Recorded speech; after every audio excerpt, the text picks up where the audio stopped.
Oh, what a day! What a lovely day!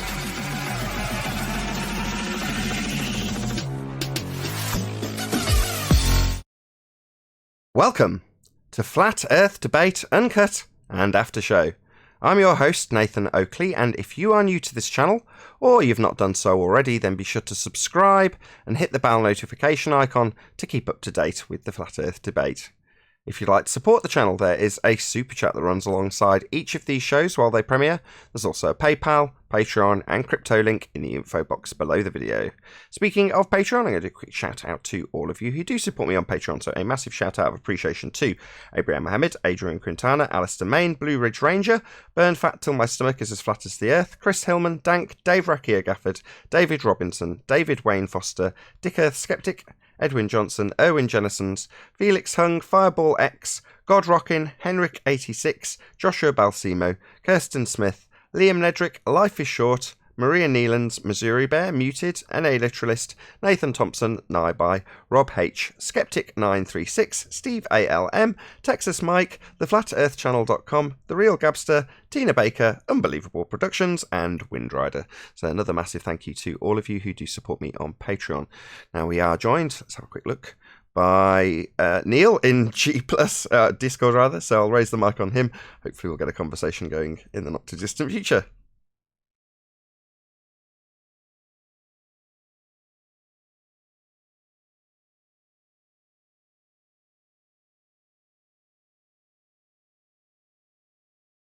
Hello.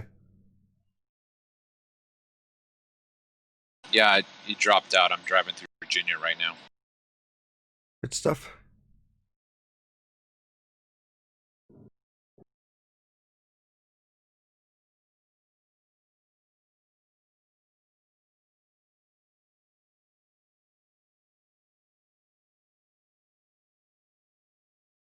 You're on Discord though, right? Yeah. Yeah, I'm on the panel. But that's the level now.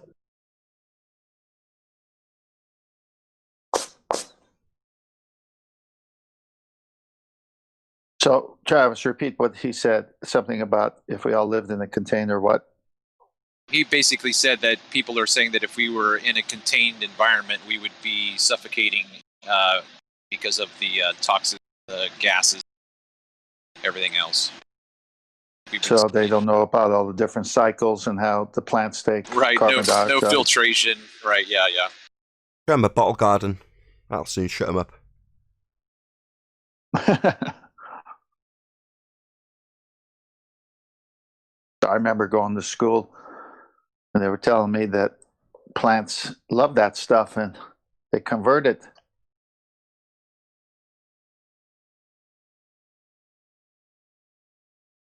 Yeah, following on from yesterday's theme, that was one of the videos I watched yesterday from that dude Thunderfoot. He's debunking this claim that you need to, for an $80 bracelet made out of carbon, they're punting the idea that you're taking carbon out of the air. And while that might be the case, you're using something made of carbon. That's the job of a tree, right? That's what it does. Hang on, they're actually selling a bracelet for $80 to be one of these people that thinks they're actually doing something. Yep. Oh my. Boy. I know when I was researching my greenhouse design that I ran across people who were introducing that in their greenhouse to help the plants grow faster. Yeah, of course. That's why you build them. Crazy. They're the real science deniers at the end of the day, aren't they? Yeah, it's a topsy-turvy world of pseudo-scientists and their followers calling us science deniers when they don't have any science. It's a weird state of affairs, right? Yeah, well, when you say, I want to investigate your claims, and they know that all their claims were based on a model, not in reality, that things would leak out, no pun intended there. And so they have to say we're the deniers when they have to back up their model, which doesn't represent reality. Right. I mean, the question you ask about the geometric physical horizon is a real good one. You're saying just show it to us so that we can believe what you're saying is true because you've shown the evidence. And they keep punting it down and saying, well, it's there. And the latest, like I said, they say it's underwater, which got a belly laugh out of me. And it's refracted when their own site says that the objects below it are loomed up above it. It's not the horizon that's being refracted. I mean, no matter which way they turn, they die if we just cite their own sources. Yeah, their own argument isn't an argument, it's a concession. They don't appreciate that. They think that throwing back the demolition of their argument is somehow a defence. For example, you've got Rumpus saying things like, well, it only exists in the maths. Well, that's not a defence. That's a concession of the reality of their worldview. It only exists in the maths. It doesn't exist in reality. You can't see it. You can't measure to it. Can't do geometry with it. Only exists in maths. Not a real thing. Well, what does that tell you? It tells you that we don't live on a sphere. If we did live on a sphere, you would definitely see a geometric horizon. Because you'd be on a sphere with a geometric horizon. That's the claim that they make in the mainstream. Now, we argue against us not seeing a geometric horizon, which is absolutely bananas. But in the same way, we argue about not seeing Coriolis effect. Because they don't have any to demonstrate, we point that out and they use it as a defence. Well, we're not supposed to see Coriolis effect, the very thing that's supposed to prove Earth spins. Well, we're not supposed to see a geometric horizon, the very thing that's supposed to block boats and buildings, proving we're on a sphere. That's their defence. It's pathetic. So people who come here are going to hear that. They've got half a brain, they'll recognise how stupid it is. Well, don't forget gas pressure without a container. Yeah, exactly. There too. Yeah, the list goes on and on and on. But, you know, what can you do other than bang the same drum? Well, I do love it when they have to pretend they're winning by conceding. Yeah. Is there a lot of feedback with my mic open? A lot can be backed up by what? Say that again. I said, is there a lot of feedback with my mic open? No, you seem fine. Or ambient noise? Do you have a lot of my truck noise? No, it's fine. It's actually quite good. Okay. Yeah, I mean, I think, again, one of the interesting shows to have would be to take all of the terms that they have redefined, like this whole geometric horizon, and you guys do a great job talking about what is the horizon. The horizon is where you have the apparent meeting of the sky and the ground. Well, you don't have that on the geometric because there's no visible meeting of those things, so you can't have a horizon. So I've always wondered why they don't just, or why Andrew Thomas Young didn't just simply call it a geometric curve, right? You can get away with that. You can get away with that claim that there's a... They have. They just drop off the geometric bit. They call it Earth curve. What are they talking about when they say Earth curve? Give you a hint. It's the geometric horizon that they don't have. Is that a subtle hint? Right, but my point is that they have to redefine the horizon in that term, geometric horizon. It doesn't fit and comport with the definition of a horizon. So you can't use that term, but they still use it because they've redefined it. And that's basically what they do with all of the terms in terms of proving or theorizing or any of those terms that they hijack for their pseudoscience. Travis, this is where they come up with the nonsense that it would be visible if there was no atmosphere. Right, you have to completely create Narnia to prove your point. Yeah, because we don't live in a world where there's no horizon, so you can't you can make anything up. Well, in a world where well, yeah, imagine. That's the whole thing of it doesn't exist. I see what you're saying, though. You're saying where the horizon is defined, and they define it in the mainstream rhetoric, if you just do a Google search, as a geometric horizon. Now, given that we've debunked that, they can't have one anymore. They've only got one road to take, which is to redefine what a horizon is. So now they split that horizon into two. Well, the geometric horizon is one we don't see, and the apparent horizon, redundant, all horizons are apparent, is a second horizon that we do see that's based on a geometric horizon once I assume Earth's a sphere. But we don't ever see the one that I'm basing my assumption on. That's what they've got to say. So they turn what is defined as the geometric sphere edge into a non-position you can't see, but the position you can see is based on it. It's just a massive leap in terms of begging the question. Same as 7/6R, terrestrial refraction, mathematical based. It's only in existence in the maths. Same as their horizon now. So they don't have something that can block boats and buildings. It's not physically possible by their own standards here in the trenches. Now, back in the real world, not in trench level, they still have it defined as the physical edge of the Earth blocking boats and buildings. That's what it is. They just deny it here. That's all they do. They'll deny it until they figure a way around it. Hey, Paul. That should be better. Right. Yeah. And that's what I've been saying on my channel and the discussions that I've been having is that and I can't remember who I was saying this to, but it threw him for a loop because I think it was Pete Shea. I made this statement. I said that the horizon is both. It's geometric and what we understand to be as apparent. So when I'm making calculations, the one thing that I've said is that the line that we see out there where the water ends, that we call the horizon, what creates that line? What creates that? Not physical geometry, and that's the point. It's not being created by a physical geometric sphere edge. And it must be created by a physical geometric sphere edge if you're going to assert that we've got a physical geometric sphere edge to do geometry with. And it's not that. We've debunked it. End of argument, really. I agree. But the thing that I've said in my channel is that we haven't had anybody on either side do, which is what I'm going to try to do in July with BMLSB and Joe Mama, is get a boat and set it on the horizon for us, because then at that moment, the horizon is geometrical. We know where the boat is. As best we can, it's lined up on the horizon that we see as well.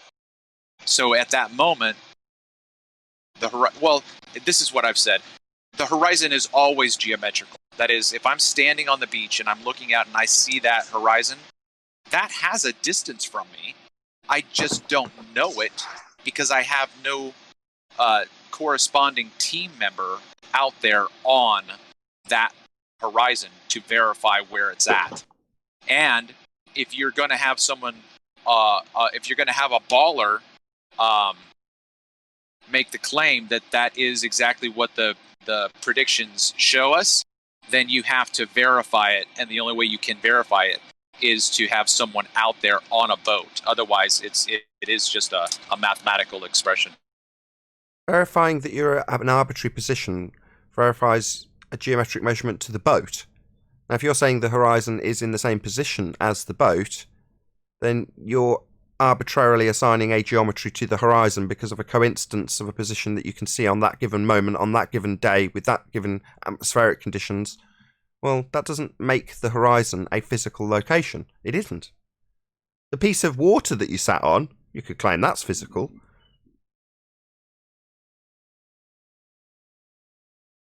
My point is that you can have boats on the horizon. Go and check out Dean Wright's videos, recent videos that he's done, where he's saying, here's a black swan. This is a boat on the horizon, and he gives you the details that he's looked up online in terms of the distances, and says, for the sake of argument, this one's at 3 miles, this one's at 7 miles, this one's at 9 miles. They're all on the horizon. So what are you going to tell me? That the boat that you reach the point that you're observing, if it's a nice clear day, what are you going to account for it being observed with?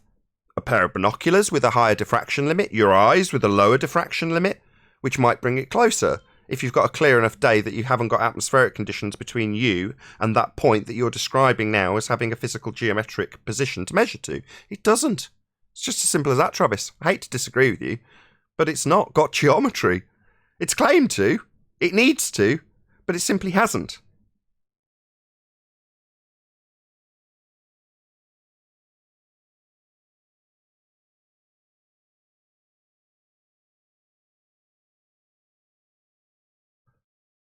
I can tell by the stony silence you're not impressed.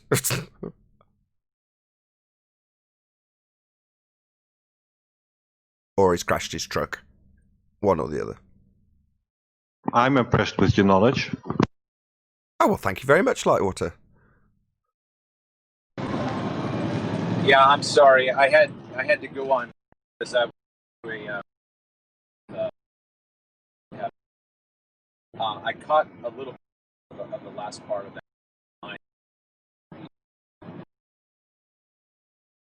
Yeah, you are getting a crap signal now, to be fair, if you can hear me.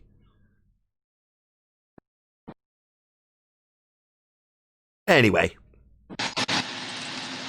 I'm sorry, Nathan. I'm sorry. Did you hear what I said?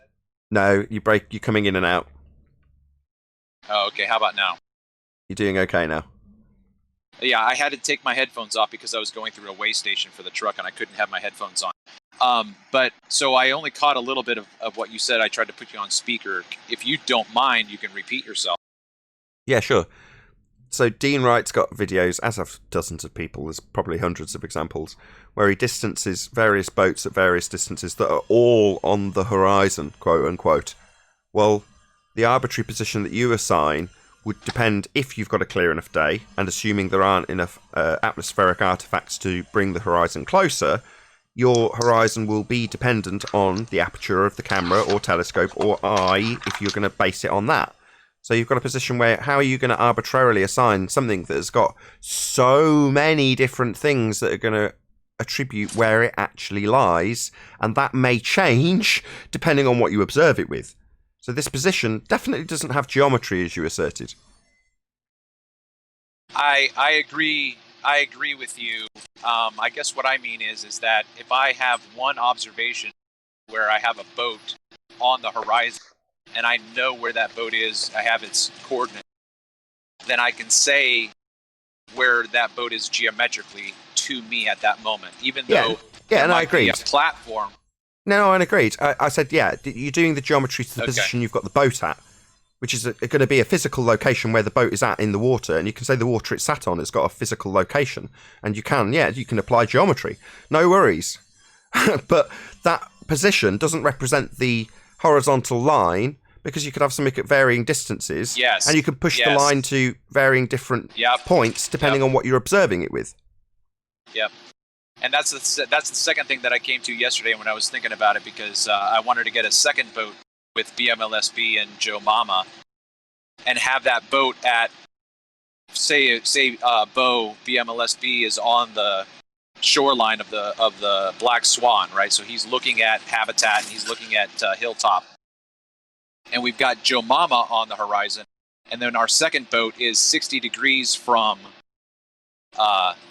that on the horizon. It could be a completely different distance. Yeah, correct. And you're not necessarily going to figure out what causes the horizon in that set of circumstances. You're absolutely doing the opposite. You're debunking its claim of geometry, which it must have if we're on a sphere. Yes. So yes, I see your point now. Yeah, very good. Yep.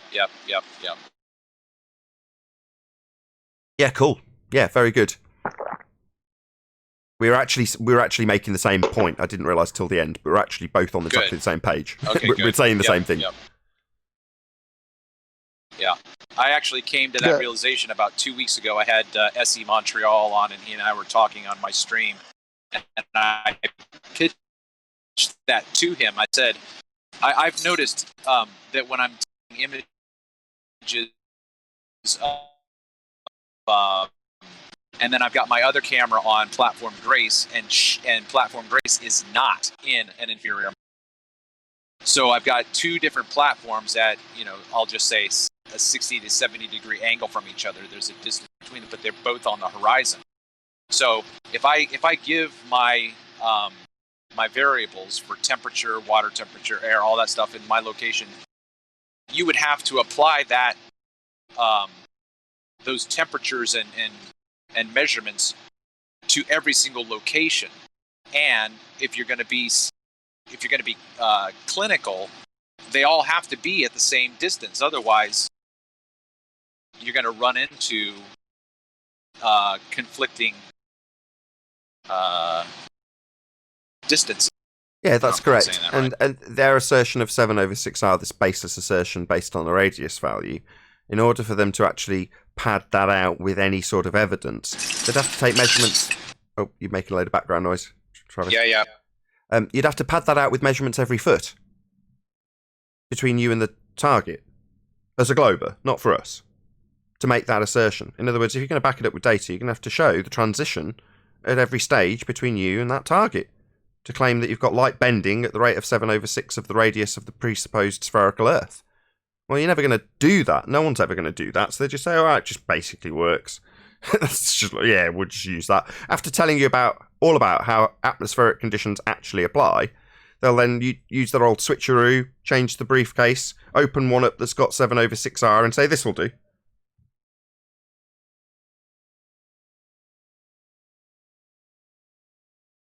Yep, exactly. Well, since they can't ever show the physical geometric horizon, then they can't prove light is bending at 7/6R. Precisely. It's the third step in a begging the question, triple your trouble fallacy. So you've got assume Earth's a sphere, assume light bends at 7/6 of that sphere value, assume that the geometric horizon is moved based on 7/6 of the presumed radius of a sphere Earth that you can't measure to. So it's a triple your trouble begging the question fallacy. They do have a number for it, though. It's in Andrew Thomas Young. He says the refraction is 1.32. And someone on the previous show converted that. So that would put the geometric horizon in the BLMSB 69's video at 3.47 miles rather than 1.23. So either way, it doesn't work. Right. But of course, that would be akin to what we discussed at the end of yesterday's show, which is in and affirming the consequent formal logical fallacy. If the Earth is a sphere, then you will have a distance to horizon that is x. We have this distance to horizon at x, and you're saying their x includes begging the question at 7/6R, pushing it out by a little bit of a distance in the black swan image. But like I explained yesterday, that's the point of these affirming the consequent arguments that we get all the time with the begging the question fallacy as their base, which is to say that you will brush past the P statement if the Earth is a sphere. Now, in this example, we're utilising their own trick against them by using modus tollens. So we're saying, okay, if the Earth is a sphere, every distance to horizon can be no more than 1.2 times the square root of the observer's height in the feet. And it isn't. Earth's not a sphere. And you can't get around it because they start all of their premise, every premise they present, with that P statement as Earth being a sphere. Now, when they try and get around it by saying, well, no, if Earth's a sphere, in other words, the only way around it is to turn modus tollens into an affirming the consequent. Well, as soon as they do that, I would cut them off at the knees and say, well, no, we're not going to beg the question that the Earth's a sphere just because our modus tollens takes that notion apart. That does in no way justify suddenly begging the question as a rebuttal. It doesn't. Yeah, they want to jump to the refraction math when they haven't even proven the first part. Yeah, in other words, turn modus tollens into an affirming the consequent. Well, if Earth's a sphere, as you present in your modus tollens argument, and then debunk soon after, if Earth's a sphere, then we will have a radius value, and we can base a terrestrial refraction value on that, and we can move the horizon with that to place the horizon in a not actual position that we can never see, and base the maths of the measurement of the one we do see on that which we don't. And that's perfectly reasonable because I've only begged the question 3 times. It's like, no, that's not reasonable in the slightest. I would stop them at the very first sentence. If they start posing modus tollens back to me, they will only ever formulate it into an affirming the consequent, so I'd stop them. Say, no, you don't get to beg the question. Just because we've demolished your premise with this modus tollens argument doesn't mean that suddenly you can beg the question justifiably as a response. You can't, and I'll never let them. Perfect, love it. And then they keep adding on. Then they say, well, a plumb line is vertical at 90 to the center of the Earth, and if you're 100 miles away, it's plumb over there, and it's because of gravitational. And so they said, what? I mean, they bring in so much jargon, words that have been out there for years and years. And when they combine them together for the normal person, it's like, oh yeah, gravity. Oh yeah, this plumb. It must be then, even though it doesn't make sense to me.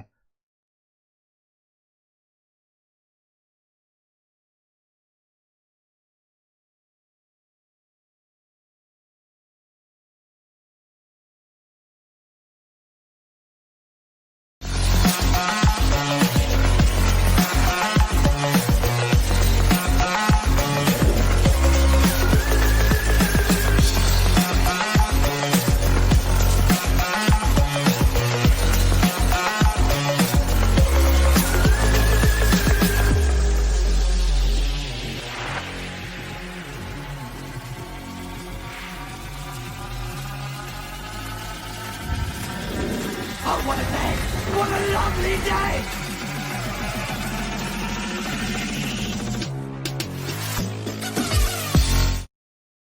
Welcome to Flat Earth Debate Live. I'm your host, Nathan Oakley, and if you are new to this channel, or you've not done so already, then be sure to subscribe, hit the bell notification icon and join button if you'd like to become a Nathan Oakley 1980 channel member and keep up to date with the Flat Earth Debate. If you'd like to support the channel, there is a super chat that runs alongside each of these shows while they are live. There's also a PayPal, Patreon, and crypto link in the info box below the video. Most importantly, if you'd like to join the discussion, simply mute the page you are currently watching, then click the link in the info box below this video to join the panel and express your views on the nature of Earth. If you do join, please don't swear. If you do, you'll be ejected, and if you are, please don't try to rejoin the stream using sock accounts. You'll be warmly welcome back on the next stream. Please also share the show on social media. Sharing the show obviously increases the live audience, but this in turn increases the chances of a more diverse panel, so please share the show on Facebook and Twitter. And one last time, if you're new to the channel or you've not done so already, then be sure to subscribe, hit the bell notification icon and join button to keep up to date with the Flat Earth Debate. Now, we are joined by Paul Hall and 10th Man, together with Chocolate Sane. How you doing, Chocolate? In G+. Hello. Hello, hello. Good morning. Hello, hello, hello. And we're also joined by a whole bunch of people in Discord, so welcome one and all. Hello, hello, hello, what ho? Hello, hello, hello. Any evidence? Oh, I forgot. What's up, Chad? Hey, Arwin. Let's get the hellos out of the way and then we'll start housekeeping. Hello, Arwin. Hello. I think since Travis is here, I think you need to do gravity first. Just do gravity first. Fine, that's not an issue with me. Any scientific evidence of the reification fallacy that is gravity? Scientific evidence of what? The reification fallacy that is gravity. Can't lie, I did kind of miss that. Any evidence of a physical... No. Okay, no. Any evidence of a physical geometric sphere edge horizon, formerly known as Earth curve? Not from Travis's boat. He's in a truck at the moment. Well, his future boat. Future boat. Oh, okay. The one discussed in the pre-show. Not truck, not boat, not anything, not plane. There's no curve. This stuff is flat. Sorry. Hey, Sleeping Warrior. Hey, Tony. No, Was can't hear that him. Paul DeGrasse Hall talking? Hold on, just one sec. Hey, Sleeping Warrior.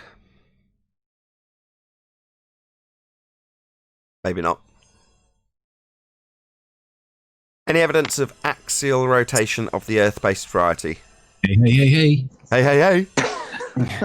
Sorry, my settings are all wrong. Have I missed the reification question about gravity? Yeah, you have, yeah. Oh, can we ask it again? Maybe at the end. Okay, then. Can you, on your potato, can you, on your mic, double-click that graphic equalizer and put it back in the middle? It sounds horrendous. The little square with the red dot in the middle of it. Is that better? Yes. Moving on. Any evidence of the distance to the sun? Yes, it's over there. No. No. It's over there. I control Nathan. Thank you, Debbie. Thank you, Debbie. That's enough. Any single viable hypothesis from any of the fields of astronomy, cosmology, or astrophysics? No, they're all observation based. It's wondrous. I don't think they have any plans trying it out at some point. I don't think they have any plans just yet. Well, they've proven it through the wondrous method. Any evidence? What do you mean, like the wonderful world of science? Kind of like the wonderful world of Disney? No, Is that's that like what the Becky wonderful called it? world of Oz, isn't it? You know, Oz, the Wizard of Oz is the pseudo. He represents the pseudoscientists. That's what he represents. You pull back the curtain and realise that everything they've claimed about science is actually complete lies, just so stories, and in actuality, pseudoscience. But that's pulling back the curtain, like in Wizard of Oz. The Emperor's That's got what no we're clothes. doing. I heard something about the Emperor. Go ahead, Travis. The Emperor's got no clothes. Yeah, exactly. I think we used that for a comparison in terms of rocket launches about a month or two ago. But yeah, exactly. There's plenty of comparisons, or analogies, I should say. Moving on.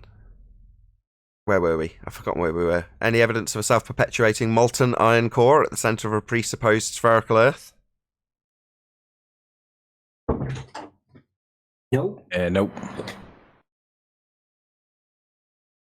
What about the R value? Any evidence of the R value? Earth radius?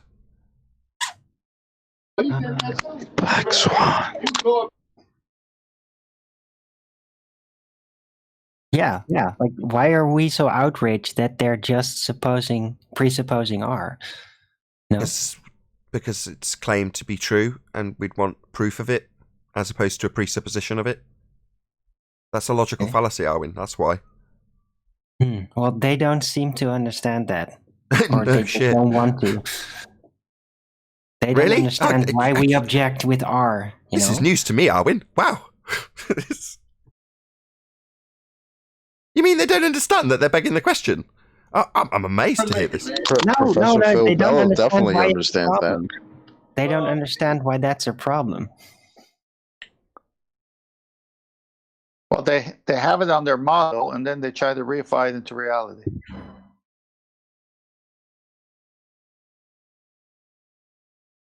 Any evidence that you can have gas pressure without the necessary antecedent of a container to press upon?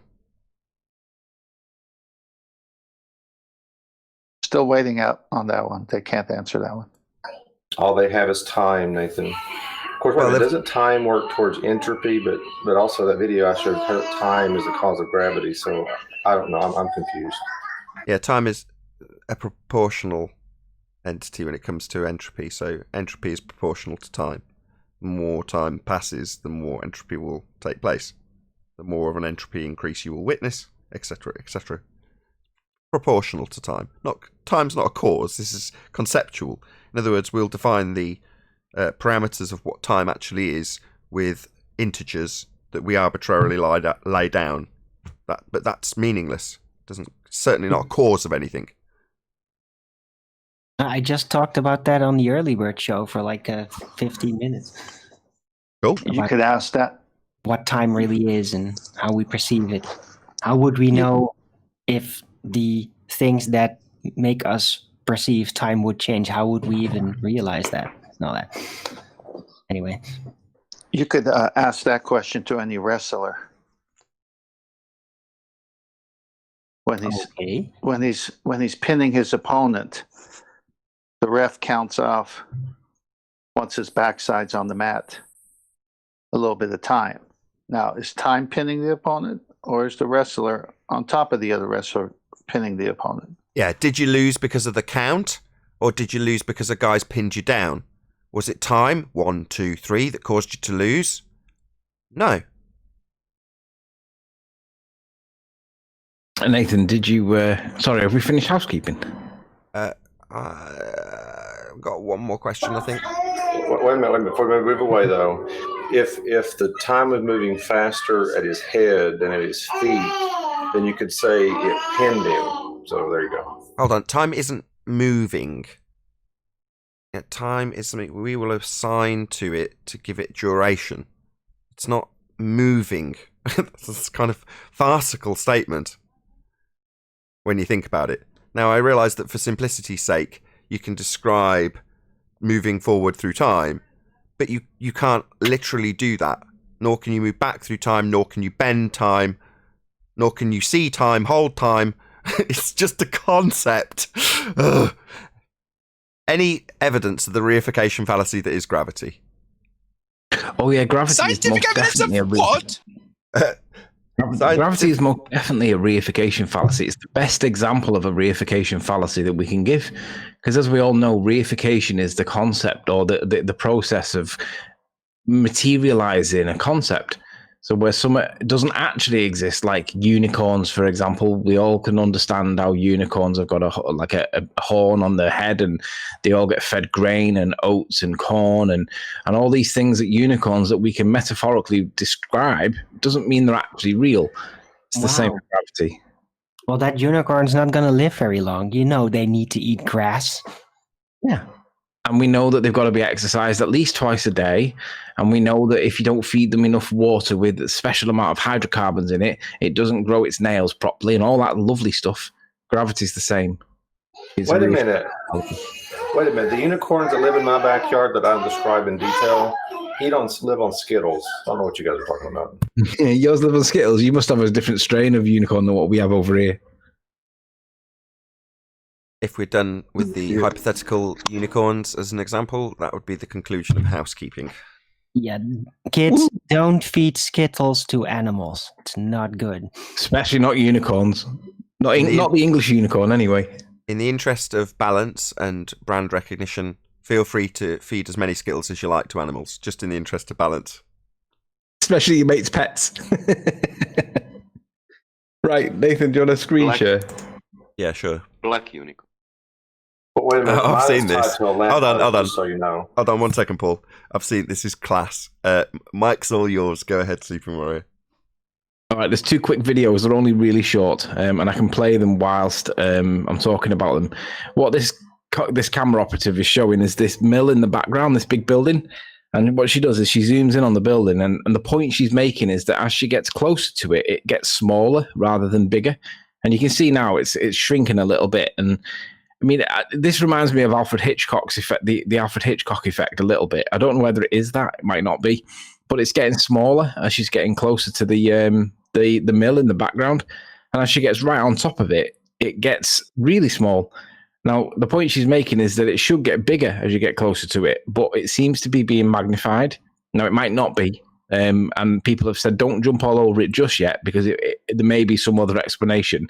So what I've done is I've looked to see whether or not there's any other videos of the same effect, showing the same effect. And this is another guy doing it in different weather conditions. But again, he's making the same point. So as he starts driving down the road, he's pointing out that the mill in the background in the opening seems to be getting smaller as he's getting towards it. Now, this guy's very slow with his drive, so I'm going to speed it up a little bit. But the point he's making is that whilst he's got his camera focused on the thing in the background, as he gets towards it, it gets smaller. You can see it. It's literally happening right now. So I'm not saying that this is definitely something that's true, but it seems to be a phenomena, seems to be being caused by getting closer to it. And it might have something to do with the way we perceive the world that we call perspective, that we didn't previously know about, but now are aware of. And I'm wondering if Rumpus could demonstrate this with an orthographic perspective hijacking, proof of nothing drawing to explain why it appears to do this, because this is certainly what seems to be a phenomena. And now that we're aware of it, maybe we can have a conversation about what's causing it. But it shouldn't get smaller as we get closer to it. So I don't know what you guys think of that. Have you seen this, and what did you think? Well, the relation that you'd be describing would be an angular relation, and that's a completely ignored factor of life. When you're talking about the begging the question, proof of nothing, perspective hijacking curve calculator, it turns everything inside view. And for the example that you're making with these two barns, let's say they're barns, just for simplicity, the barn appears, that would be apparent size, right? To get smaller or bigger, depending on whether you're closer or farther away. Well, the apparent size, also known as angular size, would be delivered with an angle. And the curve calculator, also referred to fondly by us as the begging the question, proof of nothing, perspective hijacking curve calculator, would have this barn in its whole number feet and inches or meters value, would it not? Yeah. So if it's a 30-foot barn, it's 30 foot regardless of whether you're right on top of it, next to it, cricking your neck looking up at it, or 30 million miles away from it. It's still 30 feet. And that will not change regardless of distance. Now, if it disappears, the curve calculator will assert it's gone behind Earth curve, ignoring all angular relationships that take place, because it's taken that effect of angular relationships, otherwise known as perspective, and called those effects Earth curvature, hijacking perspective. So you'll never get them to explain this within the parameters of the curve calculator because it does not deal with perspective. The targets are given in whole numbers that do not change with distance. That would be angular size, also known as not actual size, or apparent size. So these changes are a change in apparent size.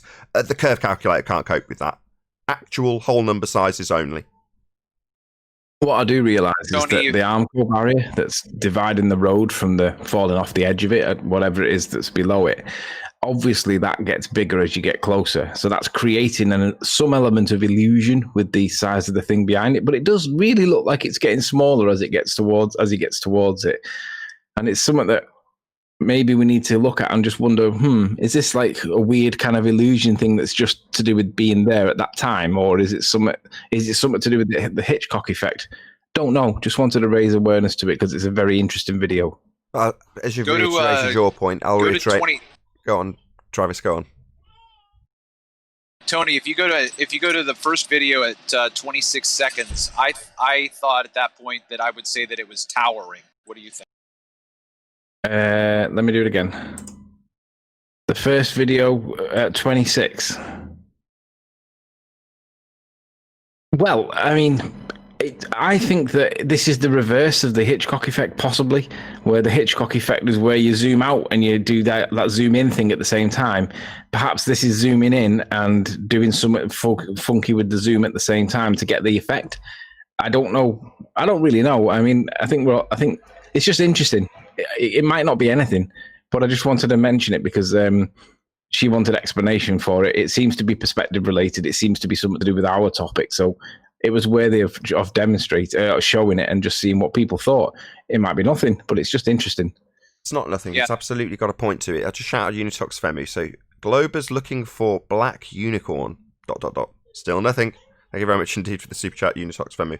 I'll reiterate my point because you've started to focus on what could cause this. Now, that's very interesting, and I'm not going to decry anybody who wants to figure out the nature of our world. That's the whole point of this. However, as I said earlier, we are talking about the apparent size of this building, are we not? Yeah. The apparent, otherwise known as angular size of anything, is ignored, cannot be accounted for by Earth religious mathematics. They've taken the exact effect we're going to try and figure out the cause of and called it Earth curve. So you want to know what the calculator will tell you? It'll tell you Earth curve caused this. It's only got one cause. And it's not that, is it? It's obviously angular related, not accounted for in maths, that only deals in actual sizes. So this debunks the curve calculator because it cannot compute it. Yeah, I think the other point is that as she's getting towards it, it seems to get smaller relative to what it was when it first started. So you're watching it shrink as she gets smaller. So it's not just the apparent angular sizes, doesn't it? It seems to get smaller. Hey, Anthony, can you hear me? Since you're saying it's a Hitchcock effect, is this taken north by northwest? Oh, God. I'm not saying it is. I'm just suggesting it reminds me. Okay, hold on a second, Anthony. You totally missed that. Just one Shut second. up, Tenth Man. Hello? Yeah, Can nobody hear me saying just 1 second 5 more times? Vacuum is a brand name. Go ahead. I did completely miss You it, Tenth. talking You're to right. me, Nate? Let's try that once more, hopefully without interruption. Go ahead, Vacuum is a brand name. If it gets smaller, the closer you get to it, doesn't that debunk angular size? Or that is angular size. Do you mean debunk it? It is Yeah, it. but angular size says if you get closer to an object, it gets a No, that's not what angular size says. Number one, please don't reify angular size into an entity that can talk. No, it doesn't say anything. Angular size is the size in an angle. And what we're describing, i.e. getting bigger and smaller, that's its angular size. So does its angular size changing debunk angular size? No, that's absolutely absurd. Okay, Nathan, don't need to get angry. So I wasn't getting angry. Oh, do you need it with a smile? Sounded like you That's were. all right. I'll insult you with a really big smile as well. You, mate, are a complete retard. I'm not angry about how stupid you are, but to debunk an angular size relationship by demonstrating that it's actually changing in angular size, no, that's not debunking it.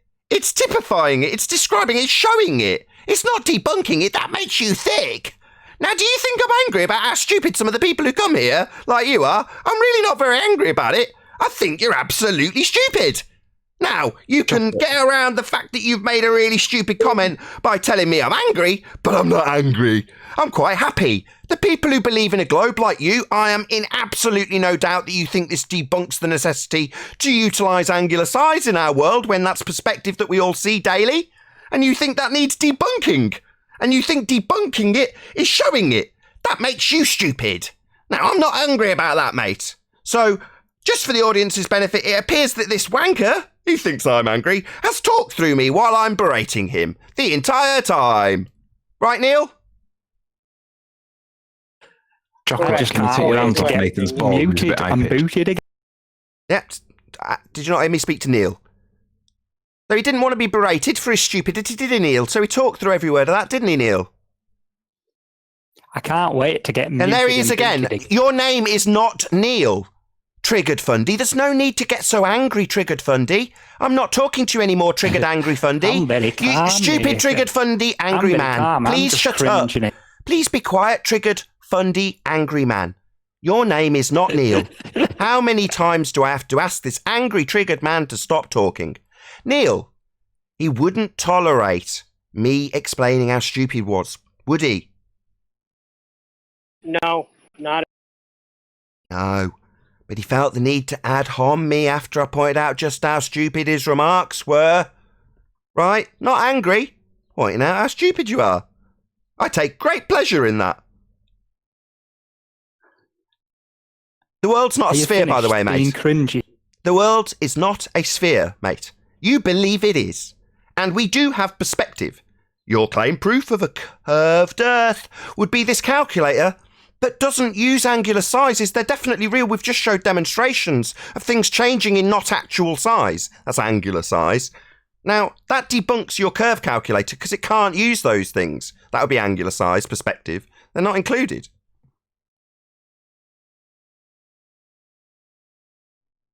Do you know what I've invented? Sorry, I'm now giving you a point that you're ignoring and asking me if I want to know about some shite you've invented. I don't.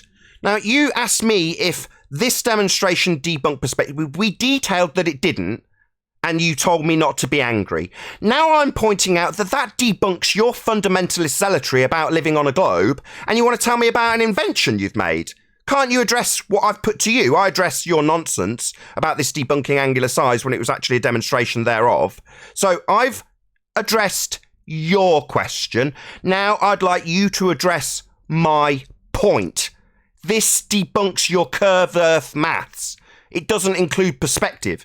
What we have just demonstrated takes place always, without exception. That's not included in your curve maths, mate. Maybe address it, not tell me about an invention you've made, you pathetic coward. Can I address what you've said, Nate? What, like I've just asked you to do, given that I addressed you with it and you asked me about an invention that you've made? Yeah, it'd be nice if you addressed it, but you're an angry, triggered fundy that wants to obfuscate every point I put to you, but labour every point you put to me. So do you want me to address it? Yeah, third time's a charm, mate. Yeah, by putting it to you twice concisely, that technically means, yeah, I wanted you to address it. I don't want you to put a question back to me about addressing it so you can buy yourself some time. Maybe the audience will lose track of what the question is, or you can obfuscate the question, change it in some way, and not address it. Your Earth curve maths has been debunked because it does not include perspective. In fact, it's hijacked it. Third time I've pointed it out. Fourth time, you're going to ask me if you want me to have it addressed. Yeah, I do. Well, when I said, does it debunk angular size, I didn't say it did debunk it. No, it doesn't, you complete retard. That would be a reiteration of your point that we laboured, I addressed, and now is an obfuscation tactic to ignore my point. So no, it doesn't debunk angular size. It does debunk the curve calculator, something you've ignored 4 times. Move back onto your own point again, which has been debunked and addressed. So we're going to labour your point by stressing it again to go round in another circle, debunking it. It doesn't debunk a demonstration of it. That's absurd. I've pointed that out several times too. But further to that, it debunks the curve maths that doesn't include this effect of angular relationships. Actual sizes only, mate. 5th time I've put it to you. You haven't addressed it yet. What gives? Labour your point, ignore mine? Tony said... I don't give a shit what Tony said. I said it debunks Earth curve mathematics. Don't talk about what Tony said. I said this destroys your Earth curve mathematics. Address that. Is someone going to stick up for me here? Because he keeps talking over me. Sorry, is that an appeal to the format of the show? Every time you obfuscate away from my 6 times asking you about the fact your curve maths doesn't include perspective, and you've had a demonstration of it and claimed the demonstration debunks itself, and I've pointed out it's absurd and that it debunks curve maths because they don't include angular relationships. 6 times you've ignored it. On this occasion, you've said, am I going to get stuck up for he keeps talking, yet reiterating the same bloody question over and over and over. Yeah, we got enough red herrings. Answered my initial question, Nathan. Your initial question, so we're back to labouring your point. So I've made the example and demonstrate what he's going to do, like I'm clairvoyant. No, it's just because he keeps doing it. So he keeps telling me that we need to go back to his point, that a demonstration of angular relationships changing debunks angular relationships. No, it doesn't. That's absurd. You just keep going around in a circle and ignoring my point that this debunks curve maths, which do not include this effect. You have not debunked by pointing out that we've demonstrated it. That's stupid. I didn't understand a word of that. Well, then get out. Then you are retarded. I couldn't be any more concise. You don't belong here if you're that stupid that you can't understand a rendition of the same question 6 times. That makes you thick. Get out. No more thickos. Like Rumpus yesterday couldn't understand a simple question that had been put to him 4 consecutive days. Now, he talked through it every single time it was put to him on those days, and when it was put to him with completely clear air, he couldn't understand the question. That makes him moronic and not worthy of being here. If you're too stupid to understand a simple question, don't come here.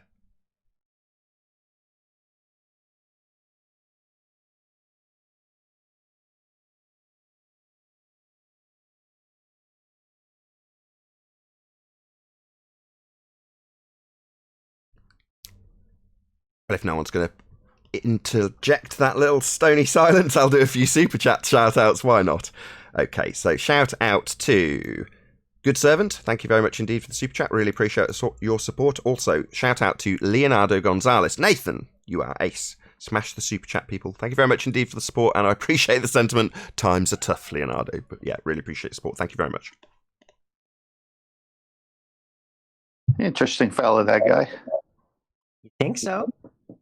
But he has I don't even know what the point was. It was just red herring it. Allow me to finish. All the times he comes on, he's got this little edgy tonality to his voice, like he's angry all the time. They're angry at us, Tom. Destroying their model.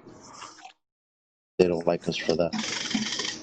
We're just the messengers, though. Don't hate us. It's not us lying to you guys. The people who made you believe that you live on a spinning ball in a vacuum. Those are the people lying to you, not us.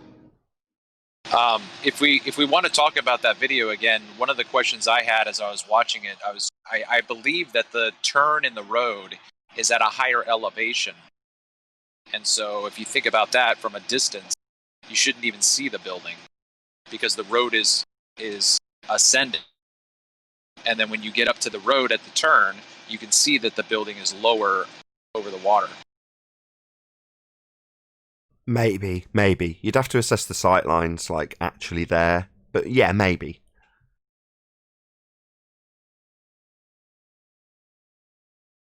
Why did the video show them zooming at all? Why not just have it on one setting as you drive to it? Well, she's not a professional. She's in her car on her iPhone or whatever, so if it's not staged, she's just messing around trying to figure out what to do and how to make it look right. Right, but wouldn't zooming in make it bigger just by zooming? It's the proportionality. It's the proportionality to the road you're looking past, the barrier that you're looking past, and how big it is in the frame as you approach it. So that wouldn't change with zoom. You're not going to make it overall proportionality change by zooming in. That would remain the same, right? Well, it doesn't. So, but ultimately speaking, even the fundy, not even us now, my point is that this is beyond the capabilities of curve maths, therefore debunking it. Cannot be explained, cannot be utilised, cannot demonstrate it. The only assertion it's going to make is earth curve. Now, even the fundy obfuscated this. Now we're into stepping past it and saying, well, what does cause it? I don't know, but I know they claim earth curve, though. This, if you put this through the curve maths, it'll say it's earth curve. It's only got one assertion. And it obviously isn't that, right? It's an angular relationship we're looking at. Well, it can't cope with that. And I just want us to actually dwell on that, because it's the bit that destroys their fundamentalist religion. I know we're all intrigued about the world, and we all on this panel accept that anyway. So we're like, well, why labour that? We know. Well, yeah, but the audience doesn't, and often people come here to hear the debate. So the concluding point is that this debunks curve maths, because it's hijacked this effect and called it earth curve. So anything disappearing or appearing in the distance is being brought back beyond the earth curve you've presupposed, and you run through the maths with a begging the question 7/6R terrestrial refraction, moving things with respect to the horizon that they now move with respect to the horizon. This circle jerk we need to kill, as opposed to, I appreciate everyone wants to figure out what actually causes it. But there's definitely still a Western world assertion that that's earth curve, right? Am I wrong? Have I lost the plot? People still think the earth is a sphere. No, you're right. I mean, their whole thing is the sight on view, nothing changes in actual size. And everything you ask them, it's always earth curve, earth curve, earth curve. So if a baller saw this, he's going to say earth curve. He's forced to say earth curve.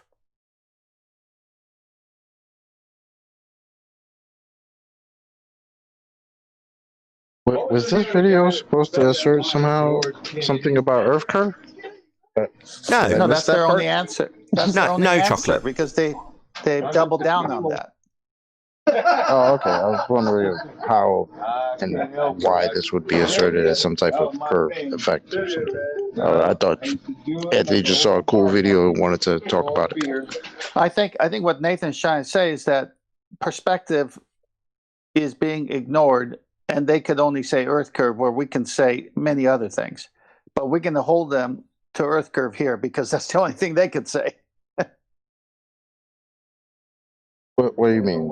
That geometric horizon that they said that we don't see? That one? Well, it's a thought. What they used to call the earth curve? Well, it's a thought. They can't be talking about that because they say we don't see that now. So it's got to be something else. Geometric thingamajig or something. The last guy said we can't see it because it's underwater. I think that's evidence. I think that's evidence of atmospheric magnification, but that's just me. It's just me. Ether band.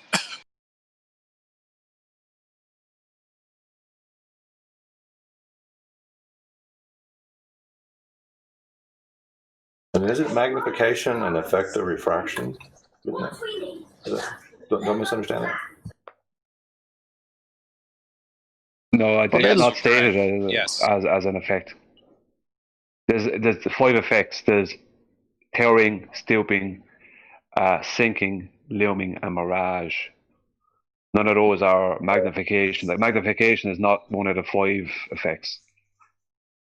Doesn't mean it's not a real thing, but there'd be no point in trying to claim that as you could be put on it.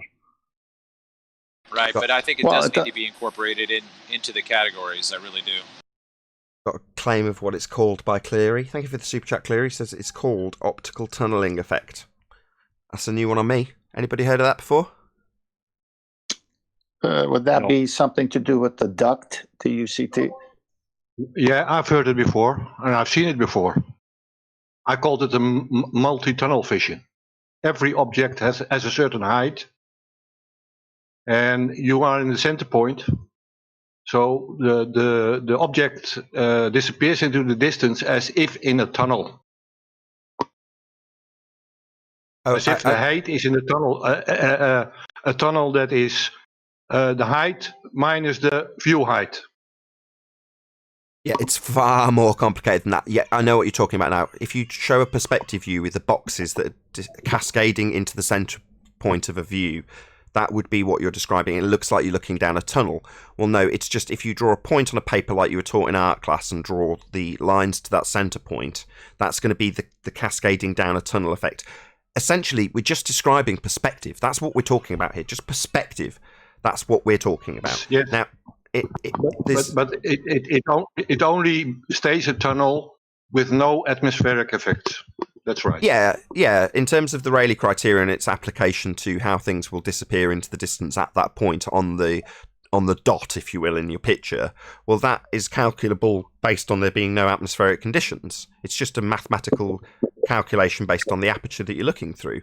Well, yeah, that's going to be exclusive of the fact that you could have a massive fog bank bringing the horizon, within yards. So, yeah, absolutely. But ultimately speaking, it's another real effect in life that we have to deal with and contend with. Things get smaller into the distance. Now, the effect going into or down a tunnel is also limited by how and what you're looking over. So, Life is Short, he's actually one of my Patreons, did a 7-hour presentation that got cut back down to about 6, maybe 5 hours on Ranty Flat Earth's channel. I then hacked it up into separate individual sections, maybe 4 or 5 of them, and published each individual section.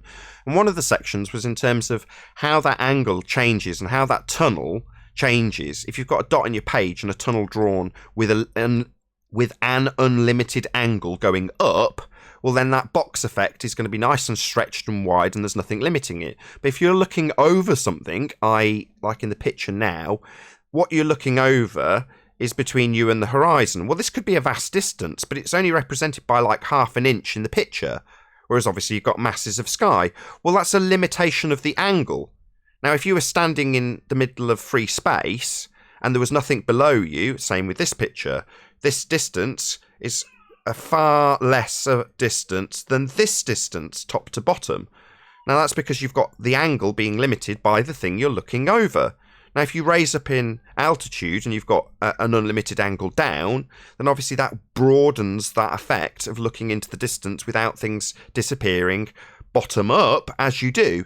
But as you look over something, you've got a far more limited angle over the deck, and that limits the angle and therefore causes things to disappear from bottom up because you've got a limitation to the angle, and it's that which you are calculating when you're working out the diffraction limit, i.e. the Rayleigh criterion, and that's based on angles. You're looking in a tunnel filled with ground, and that has consequences, yes. And then kicks in the atmosphere, yes. And all these things we're now talking about, back to my point that this isn't, this is kind of folly. It's interesting, but it's not debunking anything or proving anything. It's just, I wonder what causes it. And in the case of perspective, these aren't accounted for in a worldwide view of the world. It's just Earth curve gets in the way, it's your horizon, and that's it.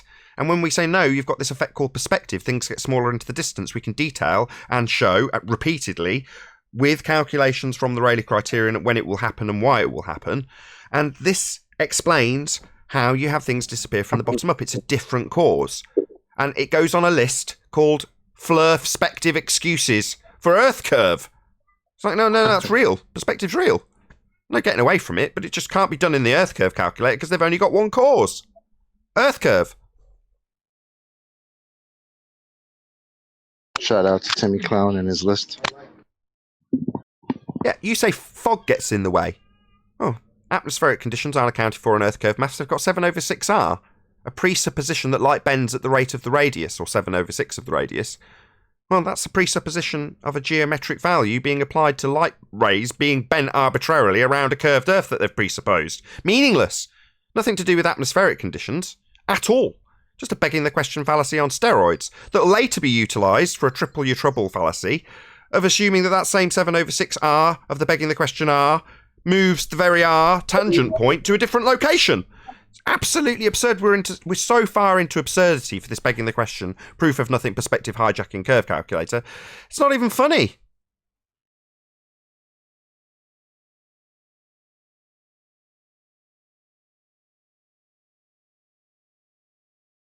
Well, it is kind of funny when you realize how farcical it is, but yeah, I get what you mean. It's not funny. Take farce too far.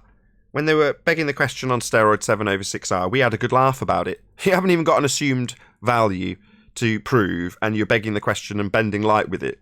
That's a joke.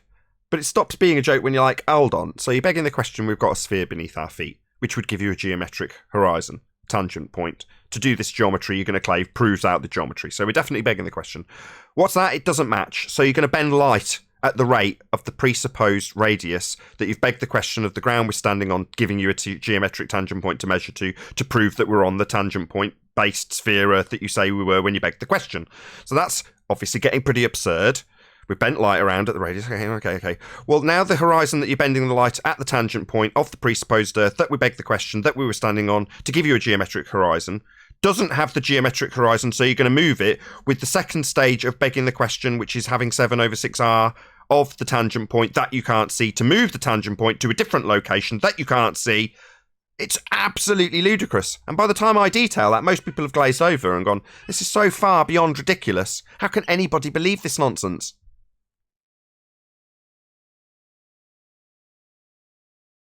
It gave me vertigo as you were saying it.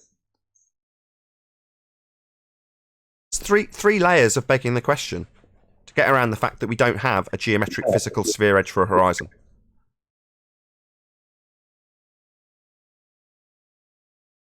Nice, concise summary.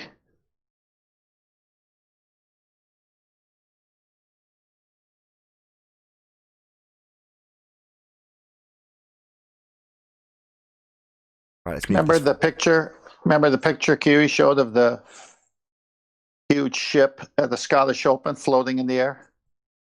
Yeah, with the false horizon below it, a reflection of the sea above, below the boat on the actual horizon. Yes, I do. Perspective.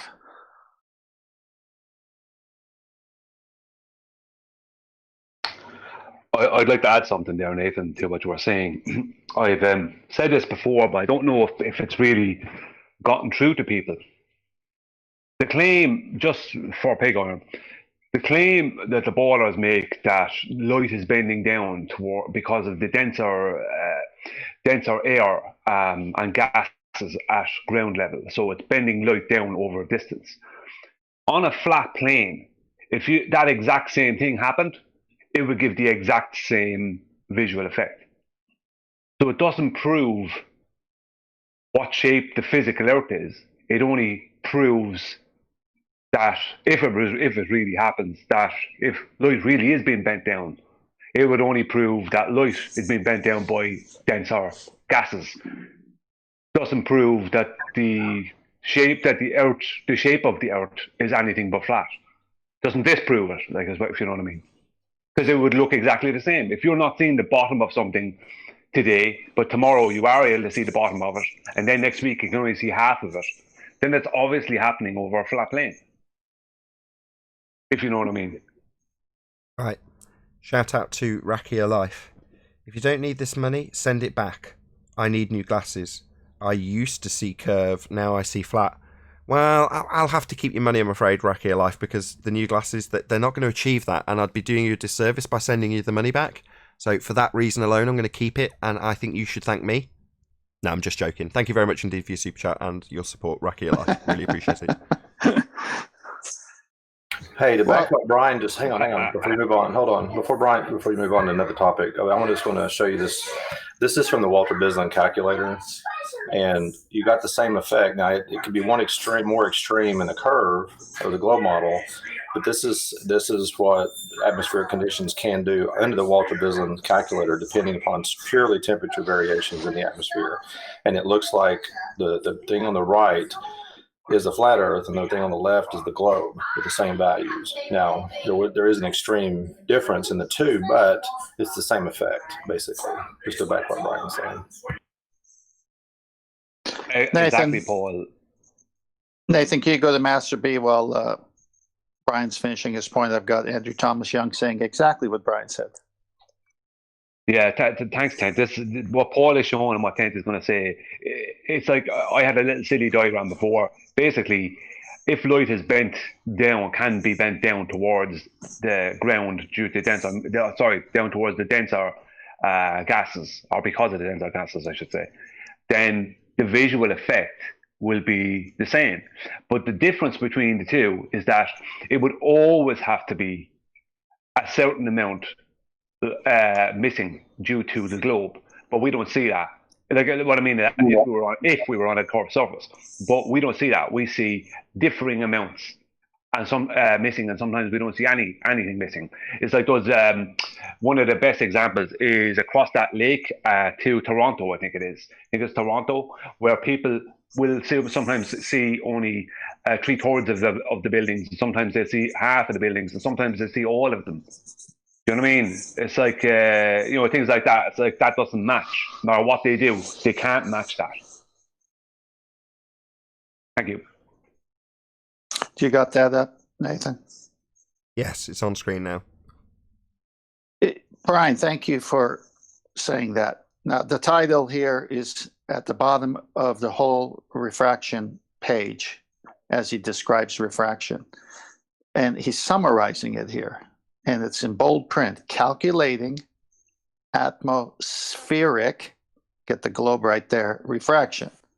But then the very next thing out of his mouth is, all the discussion above deals with plane surfaces.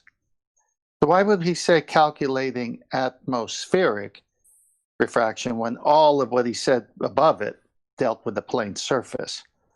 Then he continues, but the Earth isn't flat. Obviously, they have to keep saying this to themselves, but he took all his calculations off of a plane, then says the Earth isn't flat. Then he says to deal with refraction in a curved atmosphere. So now he wants to talk about spheric and refraction. We have to introduce some geometrical considerations, which have been put on a separate page. The whole thing is contradictory. Thank you, Brian. Thank you, Kent. And to add to all that, I've seen 2 blink tests. You know what the ballers threw out as blink tests, where they'll show what a building does look like with the water below it, and then they show it at a certain distance. Jesse Kozlowski has one, and rhetoric has another one. And I didn't get the chance to see Jesse Kozlowski's one only for a moment, but I did see rhetoric's one. And the funny thing about it is they never look at what is supposed to be this building behind this curve, let's just say. If you look at the buildings next to each other, it's obvious that the building that's supposed to be gone, like let's say halfway below the curve, right, this nonsense, it actually has stooping going on because it's compressed. Like on the normal building, there are 5 floors of the normal building would make up about 8 to 10 on the one that's supposedly gone over the curve. So even though there is a certain amount of blockage towards the end of it, the bottom of it, it's also compressed all the way up. And there's different levels of compression as well in it, if I remember correct. So things like that, it's just like they never look at these things. And they can't decide whether our curve is going up or going down. They can't decide whether stuff is going down behind the curve or the curve is coming up in the way of your vision. It all screams flat Earth.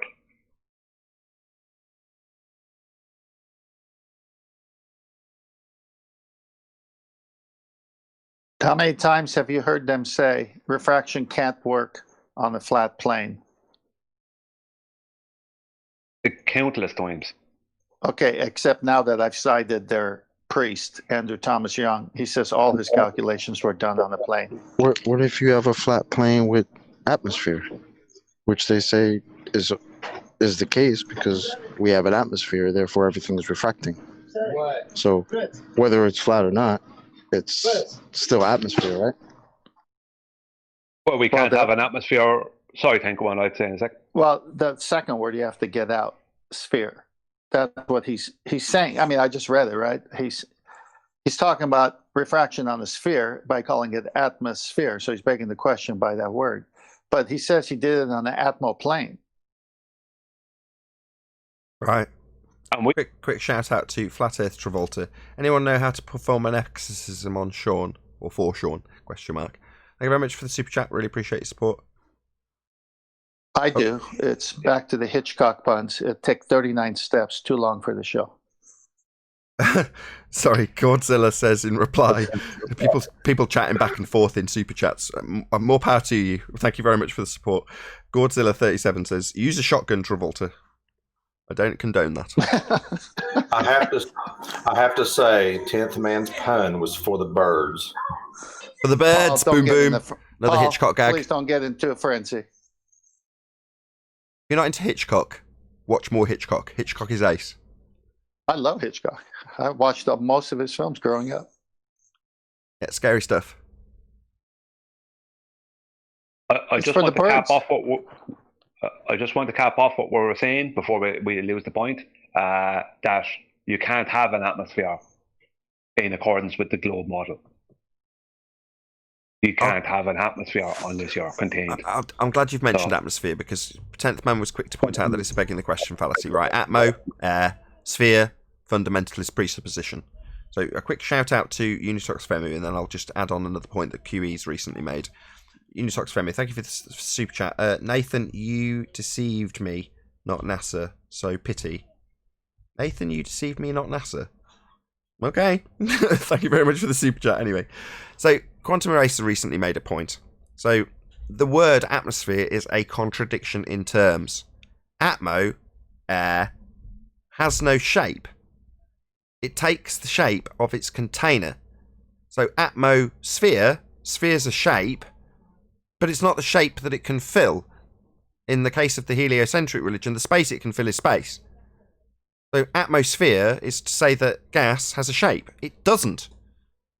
It's a contradiction in terms. Atmo, air. That's all we're dealing with. But they've got a fundamentalist presupposition that their air sticks to the outside of a spinning ball flying through a sky vacuum, violating the second law of thermodynamics. So they utilise this word, atmosphere, most people are familiar with, which begs the question of a sphere, and also is a contradiction in terms.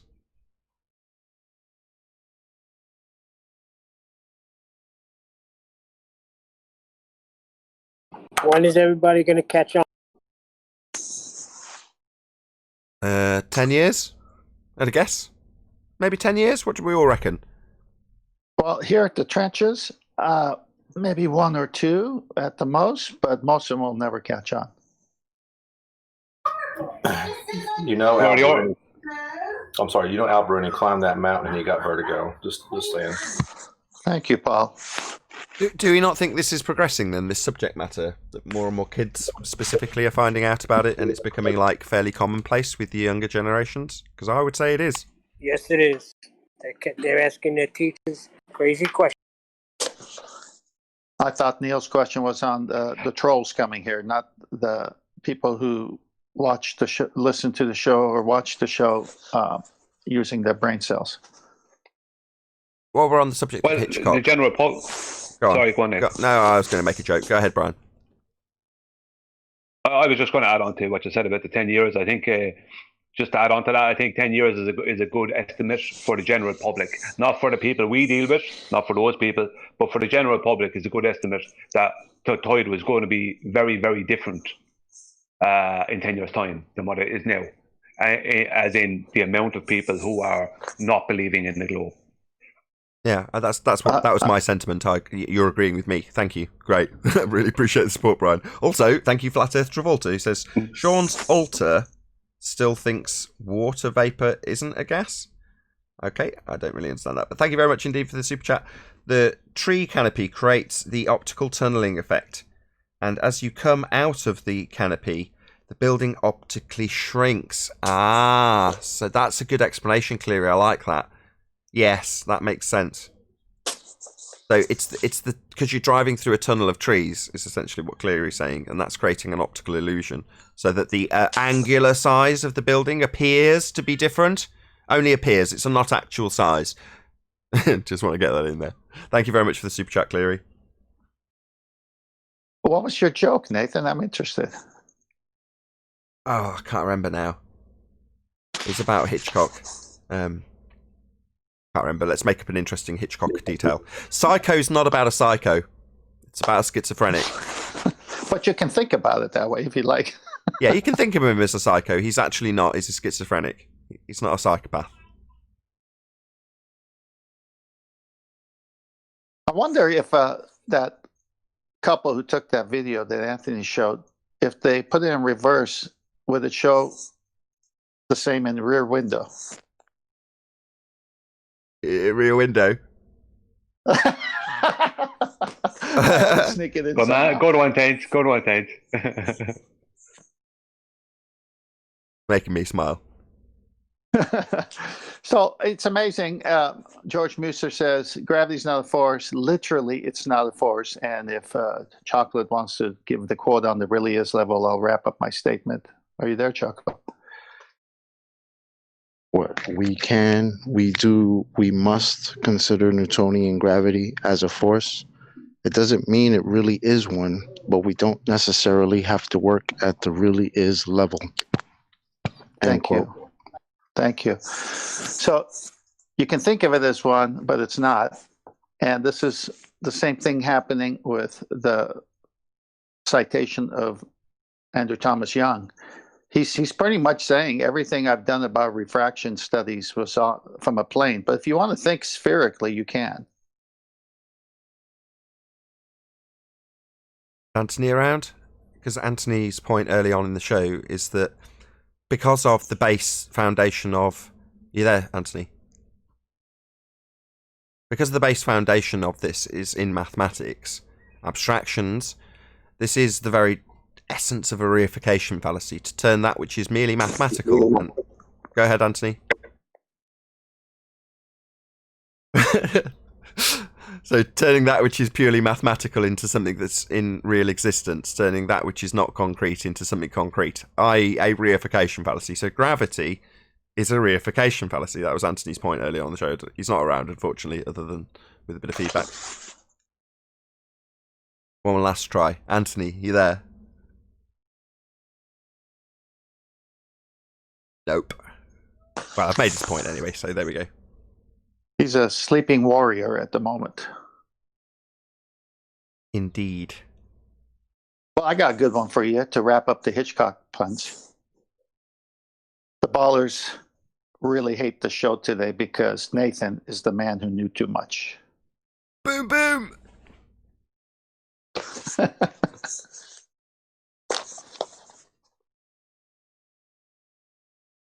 Any more for any more? Quantum. And one thing before. Go on. Sorry, Nathan, you were saying something. I just say, remember yesterday we asked for a spanner in the works? Hashtag same team. Say that again? I lost you there. Remember yesterday before the show we asked for a spanner in the works? Hashtag same team. I don't remember. I'll explain later. Don't worry. Okay. All right. Did you got want me to add on that something? one. Thanks. Quantum. Yeah. Quantum, did you want to add something? Can you hear me? Yeah, we hear you. Oh, okay. Yeah, and you keep the same Boricua, which is off. Nathan, I got an opinion about the 10-year thing. I really doubt that in 10 years we will have people actually knowing the truth, just because I put an example. My sister is supposed to be a science teacher, and yet when I started asking her about, explaining about the scientific theories and regular theories, she was just theory is just a theory. It's I mean, it's just compound me how much. I mean, if the teacher doesn't know what a scientific theory is compared to what's actual theory, that where's science going? I mean, it's going down the drain. I mean, and everybody's going to be more delusional in 10 years than that actually they are. Maybe. Pseudoscience, in my opinion, is going down the drain. Science is an empirical method. And with that, you can hear the conclusion of this discussion if you are watching on either Nathan Oakley 1980 or Nathan Oakley Premiering streams, as the after show will start shortly. Unfortunately, if you are watching this live on Nathan Oakley 1980 channel, then this is where we bid you farewell. A huge, massive, enormous thank you to all of you who liked, commented, shared, subscribed, and smashed the super chat. Another massive thank you to today's Discord and G+ panels for making today's live show possible. Once again, stay tuned if you are watching on a premiering stream. I've been Nathan Oakley, and I'll see you all in the next video.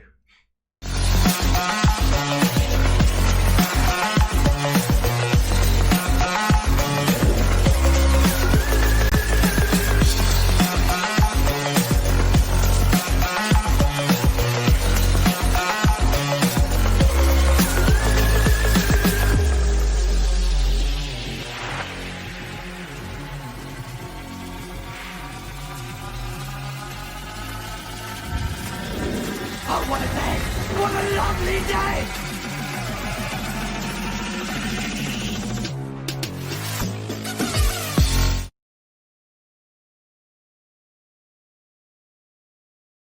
Exactly.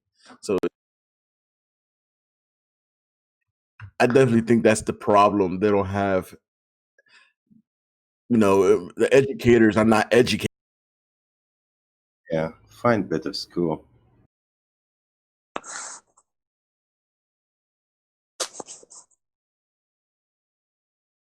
The gradient. Look at Shaky, for instance. He's been here how long and he still doesn't get it. Right, Shaky? Oh, I get it. Maybe you will also one day. Hey, Chaiki, I'm glad you're here. So when I cited Andrew Thomas Young, and he said that all, not some, but all of his refraction calculations were done on the atmo plane, but if you want to convert it to a sphere, go over here. How did he get the initial facts and readings? Angles. On a what? Angles. On a what? He volume. Says the refraction. He says the calculations were done on angles, or does he say the calculations were done on a plane? Done on a plane. Yes. Did I win? Yep, you got it. So why, Chucky, why are you saying angle when that wasn't there? Because you need the angle to have refraction. If you go through a single layer of material of the same density, there is no refraction. Go look. So then refraction happens on the plane then. You admit it then. Yes, above eye level, below eye level, not at eye level. Hang on. No, I think we're onto something here. I'm glad you said that. So refraction happens on the plane based on Andrew Thomas Young, whatever level, however he did it. Let's just say it's true. So it can happen on the plane. That's what you just admitted, correct? Yes. Okay. So now, if you can show us the physical geometric horizon marked with an X on your Muppet Vision, the actual one, then maybe perhaps at that point we might be able to say it works on a sphere. But until you produce an actual geometric horizon, we're just on the plane, correct? I didn't get what you said. Okay, let me say it again. You agreed that all the refraction happens on the plane. And I'm saying you want to tell us, but we live on a sphere, correct?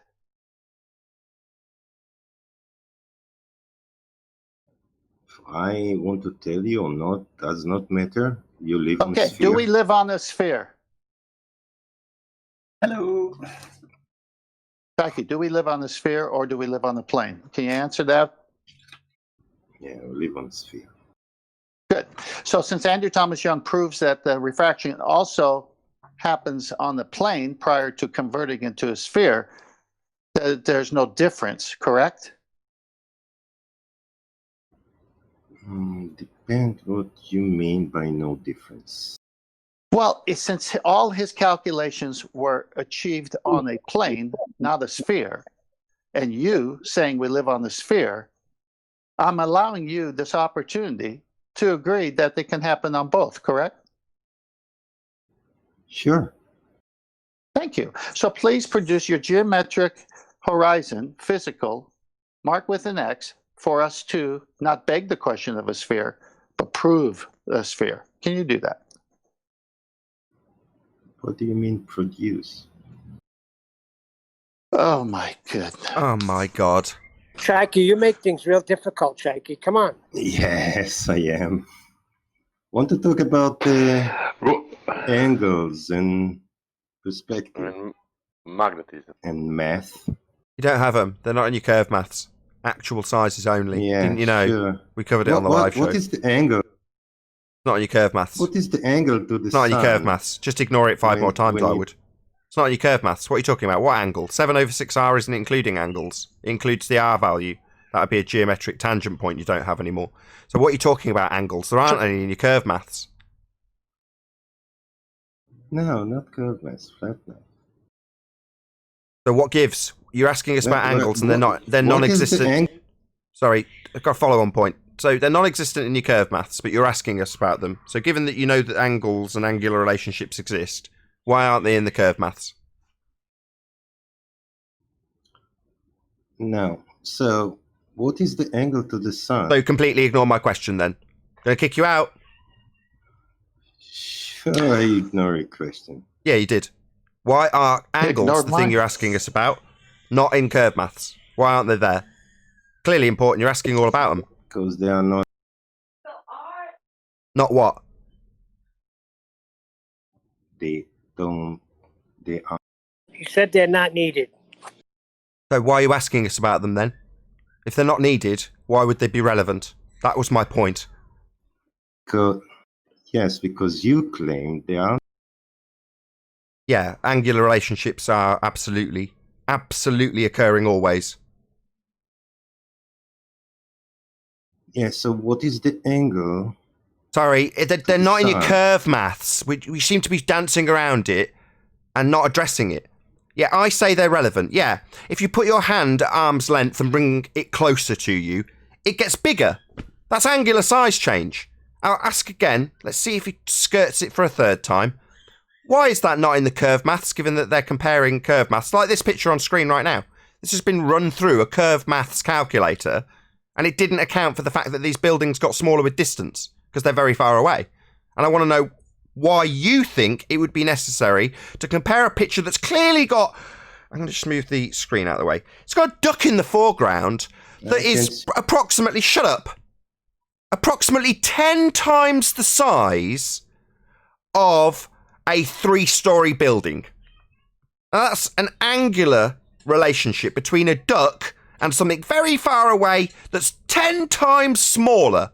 That's angular size, so it's absolutely in this picture. But this picture has been run through a curve maths calculator that ignored that completely. Now, we don't need to argue about whether or not we do need to account for it. It's a fact, it's on screen now. It's absolutely accountable in everything seen ever. So I want to know, given that it's always in effect, why it wouldn't be in the curve maths that's calculating how much we should or shouldn't see of buildings that are 10 times smaller than a duck in the foreground. Yeah, so what is the angle to... So ignore my question and ask me something.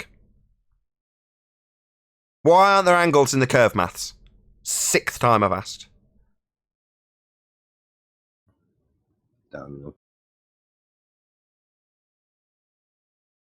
Why is the building being given a measurement in feet and inches that don't change in with distance in the curve maths? Why? I don't know what you're talking about. Well, then you're dumb. Then you're another one that's going to get kicked out. I've asked a concise question. It's been obfuscated 6 times, and now you're telling me you don't understand it. Then get out! What the hell are you doing here? Why are we surrounded by these dumb idiots that don't understand a simple question? He's asking us about angles. And I'm saying, all right, so you understand about angles enough to ask us questions about them. Why aren't they in the curves maths? 6 times later, I don't understand the question.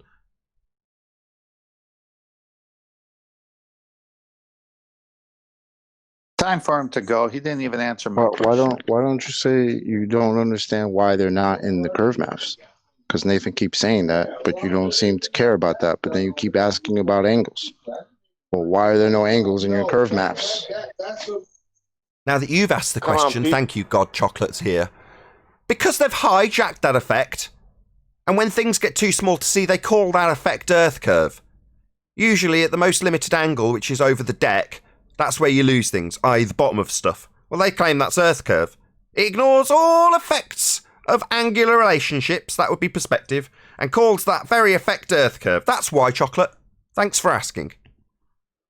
No, because it's a giant duck, Nathan. Come on. It's a giant duck. You must know that guy can see hair on 10 miles. And he said that yesterday evening, and he repeated that 10 times. That he can see hair on 10 miles with his. Did you say he said he can see a strand of hair at 10 miles out?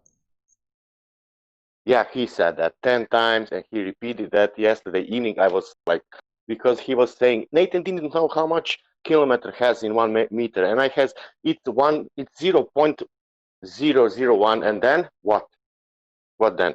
Is that the problem? And I ask you, if you're normal, can you tell me that you can see the hair on 10 miles? And he said, yes, I can see hair. This is Shaiki you're quoting. Yeah. Yeah, they're perspective deniers. You know, and he said that I have IQ like a 3, and I said, okay, I have IQ 3, but if you are saying that you can have hair, you can see hair on 10 miles, that means what the fuck you have? You don't have -3? Oh, it's ludicrous. You lose a human hair, in feet, maybe yards.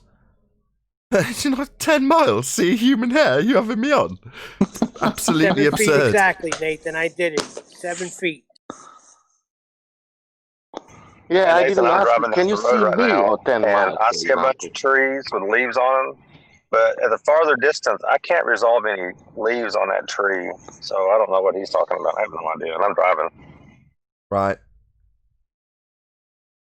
Yesterday we were speaking about gravity, how gravity is not a force. He first said it is not a force, then he said it is a force, and we said, okay, it is a force, how you can prove that? And he started to speak about magnetism.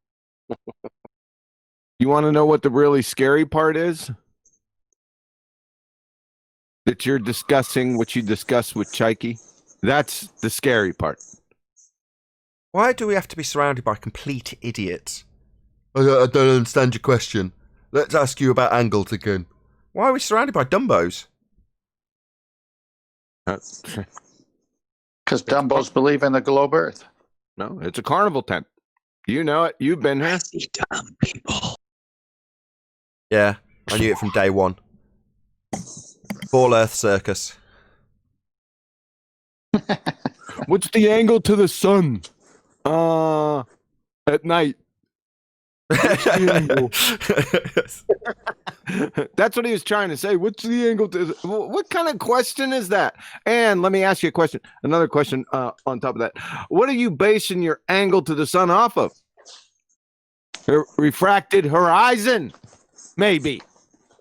They can't even think 2 steps down the line, let alone 18. Right? It's clown show. No, not the refracted horizon. The other one, the one you can't see. That one. Oh, the geometric horizon, only in existence in the mathematics, cannot be seen, cannot be measured to, arbitrary position in the ocean, not depicting anything, not demarcating anything. That horizon, the one that doesn't exist. Yes. Oh, you know what? The horizon we see is within 5% of that one that we can't see, can't measure, doesn't exist. It's amazing, isn't it? Yep.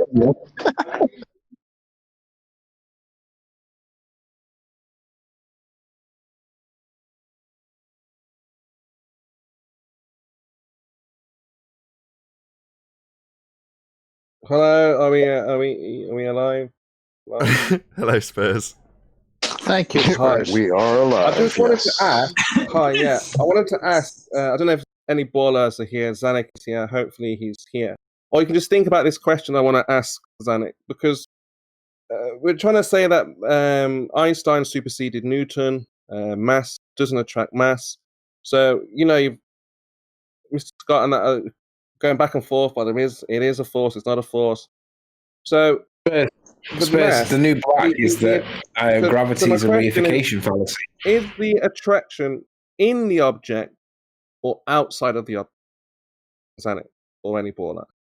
So if we got the ball, is the attraction from within? He didn't listen from to without? you. You're getting Sleeping Warrior. Ask him again. It answers your question, Spurs. Go ahead, Sleeping Warrior. Oh, I can't. Spurs, the new black about gravity is forget about whether it's a force or whether it's an effect.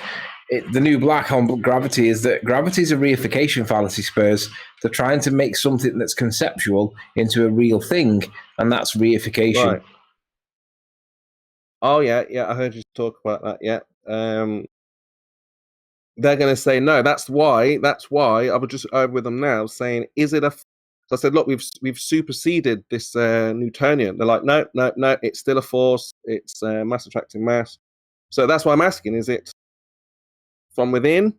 Because I said to him, if I've got my hand on a ball, basketball, I've got half a meter apart, will the ball be attracted to my hand?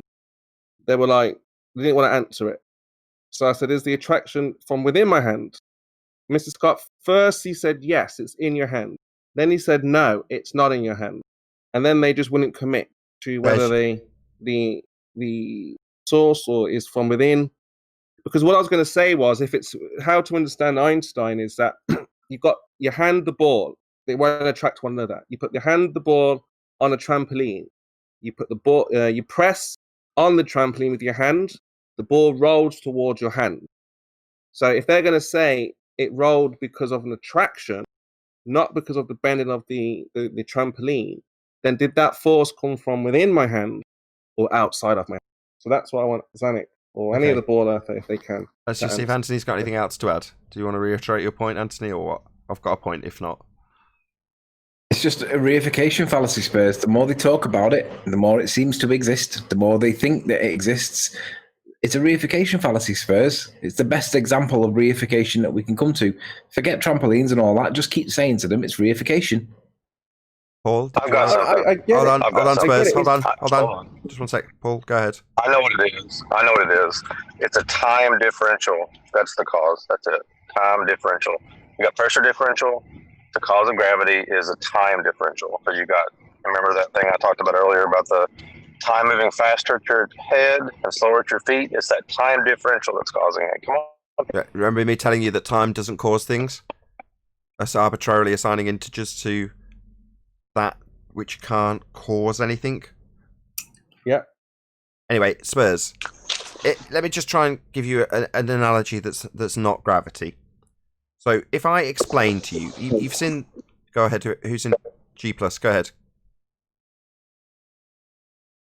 Anyone in G+? Or is that just Anthony causing feedback? I'm on mute. Okay. Sorry. Anyway, if I explain to you, and like you have done, pose a question about how time dilation works as you traverse the wardrobe into Narnia. And you and I discuss this at length until you understand completely exactly how that time dilation works. In other words, you understand the process and mechanism and forces involved that stop the children from actually aging, even though they are aging in Narnia. Now, I can spend a good hour explaining this to you so you understand it implicitly. So I just need a quick agreement. Do you understand that I can reach a stage with you where you understand the mechanism of how that works, i.e. does work? Absolutely. Absolutely. Okay. Yes. So given that I can spend an hour explaining how it works, now work meaning to do something, does that mean that we ever have or experience time dilation working and doing anything ever? Not if it's there. No, of course Excellent. This time dilation described by gravity, which would also be conceptual mediums of time being bent, that's akin to Narnia. It's not a real place they're describing, just a conceptual place. And when you've got a question within it about how a ball responds to your hand, you're only ever going to be describing it in space-time or in Narnia by analogy. So even though they can maybe give you a really good explanation about your time differential between your feet and your head as you traverse the medium of time, it's the same as me detailing the time dilation in Narnia. Understanding it doesn't give it any power or force. It doesn't mean it actually does any real work, just because you can get it to conceptually work. And that's what they're trying to do right now. They've just it's bizarre because I did say it's superseded. There's no more Newtonian. There's no mass attracting mass. They're not having it. They're still trying to find some kind of. It's bizarre to say the least. So yeah, can I can't say deny Einstein's current physics 9 first. months causing pregnancy? Go on, Anthony. Spurs, they can't deny the current physics that is cited to be Albert Einstein. They need to deny it because they need a force, because they haven't got explanations for things like the atmosphere. Not that gravity would do it anyway, but at least if you can tell somebody that a microscopic force is enough to hold the atmosphere on, at least it makes intuitive sense that it's possible, right? Regardless of whether it can actually do it or not. But if they haven't got gravity as a force, then they haven't got any model. But because gravity is Albert Einstein's effect, then they need to deny that because they need force. They need the force of gravity, Spurs. So the issue is them denying Einstein. Now, we don't really give a shit whether Einstein's like right or not, but they've got to argue the current physics. So our argument really is that Einstein's gravity is reification. But they've got to at least argue for Albert Einstein, but they can't argue for Newton because he's been replaced. Sorry, the point that you were making about it being a reification, i.e. taking that which is not real and making it into something that's concrete in the real world, that reification factor just got a bit rumpus by Spurs. But yeah, feel free to respond, Spurs. But why would they why not just accept Einstein? Why are they holding on to this Newtonian? I mean, it doesn't work. They need a force, Spurs. Albert Einstein's is an effect. That's no good to them if they want to explain how planets orbit and how the moon orbits the Earth and how expensive mobile phones fall from your hands. They need a force. They need something to attract it. Otherwise, they can't explain it. Hold on. Einstein explains all of this. I don't see what you're saying doesn't make sense because the difference is when they drop a mobile phone, they say that the Earth's mass is attracting the mobile phone towards it. But Albert Einstein says that gravity isn't the attractive force between masses. It's actually the mobile phone falling out your hand. The effect, not the cause. I'd like to say something on this. Just hold on, Brian. Hold on. Do you understand this, or do you need it given an analogy? It's how an effect is not the cause. Do you understand so far, Spurs, or are you disagreeing? What? No, I get that, but I'm trying to figure out why they would go with Newtonian when Einstein makes sense perfect. With okay. Any other? Hold on. Anthony's answer. Hold on. Can I Anthony, try hold on. Nathan with Hello. one sentence? Hold on. Anthony's answered you because they need a force. That's it. Go ahead, Brian. Thank you. Well, just to answer what Boris says there, most of the people we deal with go with Newtonian because they don't understand Einsteinian. That's the problem with them. Yeah, that's the other thing. Spurs, you know the F equals ma equation, Newton's law of motion, right? Yes. Well, if gravity is a Newtonian force, that would be the F that equals an accelerating mass. So if you have an accelerating mass, that's equal to a force. That would be gravity. Makes sense, right? But Einstein's put the force on the other side of the equation. So now Albert Einstein says that gravity is the ma bit. It's on the right-hand side of the equals. That's gravity. But that means that they haven't got a force, the F. They need that F because gravity's on the other side of the equation now. Do you see? Albert Einstein wrote it different. All the time, F equal ma is false. all that time while But F Einstein's equals equations NA E is equal- false. By the way. Oh, QE, they've got an equation for you over there. Actually, when you speak to Jeremy, he managed to get an equation from them for the moon and the tides or something to that effect. He was asking them just not so long ago. So, get in Ace. contact with Jeremy. Okay, let's remind the audience. Sorry, QE, I know you want to respond. So we've challenged them to provide an Einsteinian equation, that would be his field equations, that can solve for, this is Brian's point, the moon and Earth having tidal effects. Now, given that the Einsteinian maths cannot solve for more than one mass, this is a certitude. It is impossible to do with Einsteinian maths. But they're claiming they can. Excellent. This sounds great. Yeah, I mean, I can go and have a look. They posted the PDF, but I didn't want to click on the link. But so PDF? Yeah, they said it was a massive equation or something. Well, I wanted to get on with Jeremy. He was really going through it with them. Let me scroll. Hold on. I don't know. Why did that get a laugh? He said massive equation. You laughed.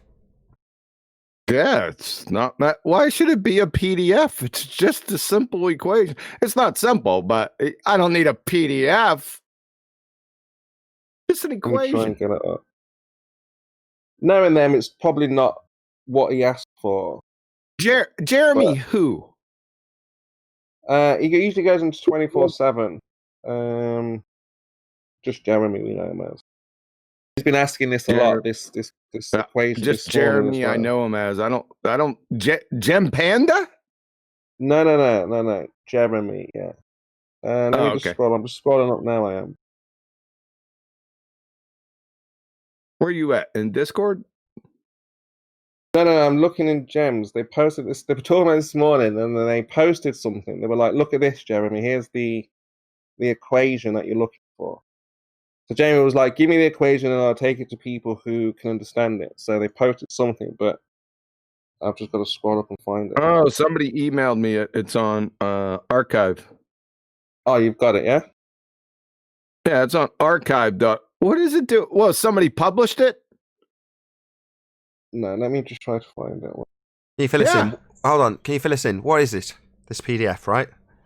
It's a study in archive. Hold on a second. Let me make sure that that's what he's talking about. 1 second. No worries. Can we talk amongst ourselves just while Kiwi peruses that document again? Or refamiliarizes himself with it? I got a message that they just told me this solves for the moon and earth tides using Einstein. Okay? Oh, I can't wait. So, solar system dynamics and general relativity.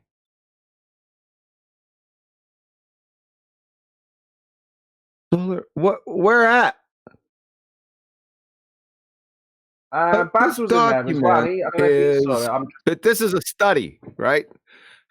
In archive. Don't attack me. I'm just saying that's what they produced. Yeah, I don't know what it was. I didn't really look at it. It's got 20 pages. Got 20 pages, Spurs. What are you doing?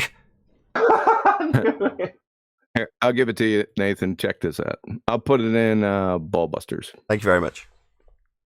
No, we're not attacking the messenger, Spurs. We're not that dumb. We know you haven't done this.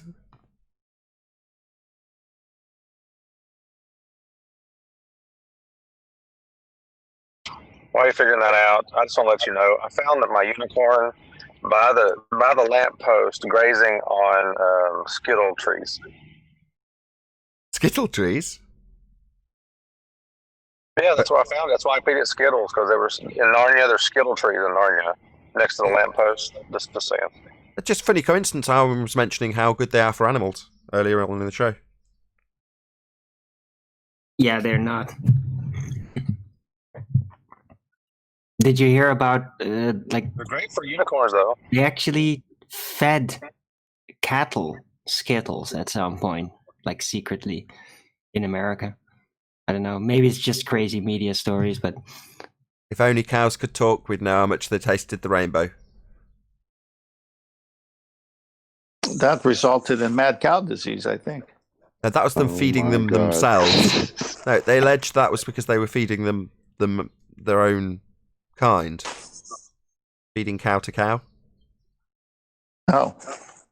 The only beast I know that ate Skittles was Beast Mode from the Seattle Seahawks, and he didn't get the ball on the goal line. But see, the beautiful thing is when you feed it Skittles, it poops out cupcakes. That's the beautiful thing. In Narnia, that's correct. Okay. Could I just make my point I was going to make earlier concerning the gravity thing before going? You're a bit quiet, Brian. The problem. Sorry, I just want to make the point I wanted to make earlier concerning what Spurs was asking about gravity. The main problem that they have is that they only account for one vector with all their explanation of this, of what, because it never accounts for up. Everything is always down. There's two vectors that things go. Matter goes down and matter goes up in accordance with its density and the density of its medium. So that's why they don't have anything. Gravity is not even worth, like I was going to say this some time ago on the show, it's not even worth speaking about because it's a nothing, it's not real. Correct. So same applies to when they say weight. When they say weight, they're just using a ham-handed segue to gravity. And again, it's in the same vector. It's just down, right? Exactly, yes. So you've got the PDF, right? Is that why I'm just... You excited about this? Me too, Spurs. Yes, Well, I was just thinking. Oh, I'm sorry. One last thing. One thing about this time dilation. That's why time has to accelerate because you have to have two differential times. Because if you're standing still, you have to have an acceleration that before. So if you can have time at different vectors, then there's your acceleration. I just thought of that. Yeah, no, that's right. That's exactly right. So if you don't have anything moving or accelerating, well, just generate that inertia in a conceptual medium of time. Well, we're moving through time. What? Well, isn't that just the get around for the fact that we're not moving? Yeah, of course it is. Gotta go back in time. What was the thing, Paul, you said about time at your feet and your head being higher? What was that statement? He's describing Einsteinian mechanics. No, but he said something slower, something's faster. Which one was it? It's faster at your head than it is at your feet. So if you're technically time is moving. That's why your hairs are gray. That's why. No, don't laugh. This gets extended out into the rhetoric. So when they have time differential issues with claim to be orbiting satellites, they account for it with this. So this is absolutely part of the rhetoric. They claim it proves it too. They claim the satellites orbiting in a non-existent place have these time differentials, and that proves that Einstein was right. That's what they claim in mainstream bullshit. Yeah, Neil deGrasse Tyson said there are satellites that are corrected for Einstein's general theory of relativity. There you go. See, when I describe it the way I'm describing it, it sounds silly. But if you write it out in an equation, it makes perfect sense. Or stick the thing that's being accounted for, i.e. in this example from Neil deGrasse Tyson, the satellites, out somewhere that cannot be verified and doesn't even exist, and make your example with that, not your head and your feet, because then people will very much conceptualize his reification of this nonsense and go, hang on, that sounds really silly. Stick it out in space, it doesn't even exist, and people go, oh yeah, wow, it's Neil deGrasse Tyson, so smart. Einstein, wow. And I did say, I mean, they're going to come up with an equation. I did think this would happen. I mean, what next? They come up with an equation and say this is how it works. No, you're not getting it. No. We've already got Einstein's field equation, Spurs. We already know their parameters. You don't seem to recognise that. Typically, when QE's asking somebody a question, he's not asking because he wants to know. It's like when politicians, they don't ask questions they don't already know the answers to. You follow that, right? Right. We already know the answer to this equation problem that they're faced with. So at any stage, we can make the declaration, they will not achieve this, and then we'll explain why. Why? Well, because Einstein's field equations can't solve for more than one mass. Is Earth a mass? Yeah, according to them, one mass in their solar system. And is the moon a mass? Yeah, according to them, that light in the sky is a mass. So that's, let's count them. 1, 2. Is that more than one? Bears. Right. So Einstein field equations can't deal with this, like curve calculators can't deal with angular sizes. It's outside of its parameters, and we already know that. We've got them by the kahoonies then, or something. It's so dead it's untrue, Spurs. The globe model. That's why when someone was like, I don't know, about 10 years, it's like, well, going by the amount of kids that know about it already, well, I'm thinking that will just get worse and worse and worse. People's awareness, that is, of the globe lie, worse and worse for the globe. It gets worse than that, Spurs. Right? It gets worse than just the moon and the tides. They have to also explain the seasons. So if Paul could do an equation for Skittles and unicorns in his backyard, the Globers would accept it? Well, you'd accept the work within that medium if his medium was described as Narnia, which I think he did. If he now describes it as backyard, I've now got to say, no, Paul, no. Don't reify this nonsense. Well, But see, that's what they would. Apparently when you do calculations and equations, you prove things. Like Mr. Neil Smoked Grass Tyson says, we know they went to the moon because they were able to calculate how much fuel they would need to go to the moon. Therefore, we went to the moon. Perfect. So, Chemo, are you still there? Yeah. If I calculate, there was an example given earlier on the show about somebody wrestling and time, i.e. the count, when the guy's pinned, not being the cause of the guy being pinned. Well, if I do all of the mathematics for the energy exerted and the time duration between each move and the physical mechanics of the body, everything, I calculate it all. I'm never gonna, that's impossible. But let's say I claim I have calculated it all. Does that cause the guy to get pinned? Right. I've explained it though, haven't I? Very, very detailed explanation. Which is what they do, yeah. Did you get their Hold on, I haven't made my point yet. So it's an explanation, is it? You agreeing with me? You nodding or not?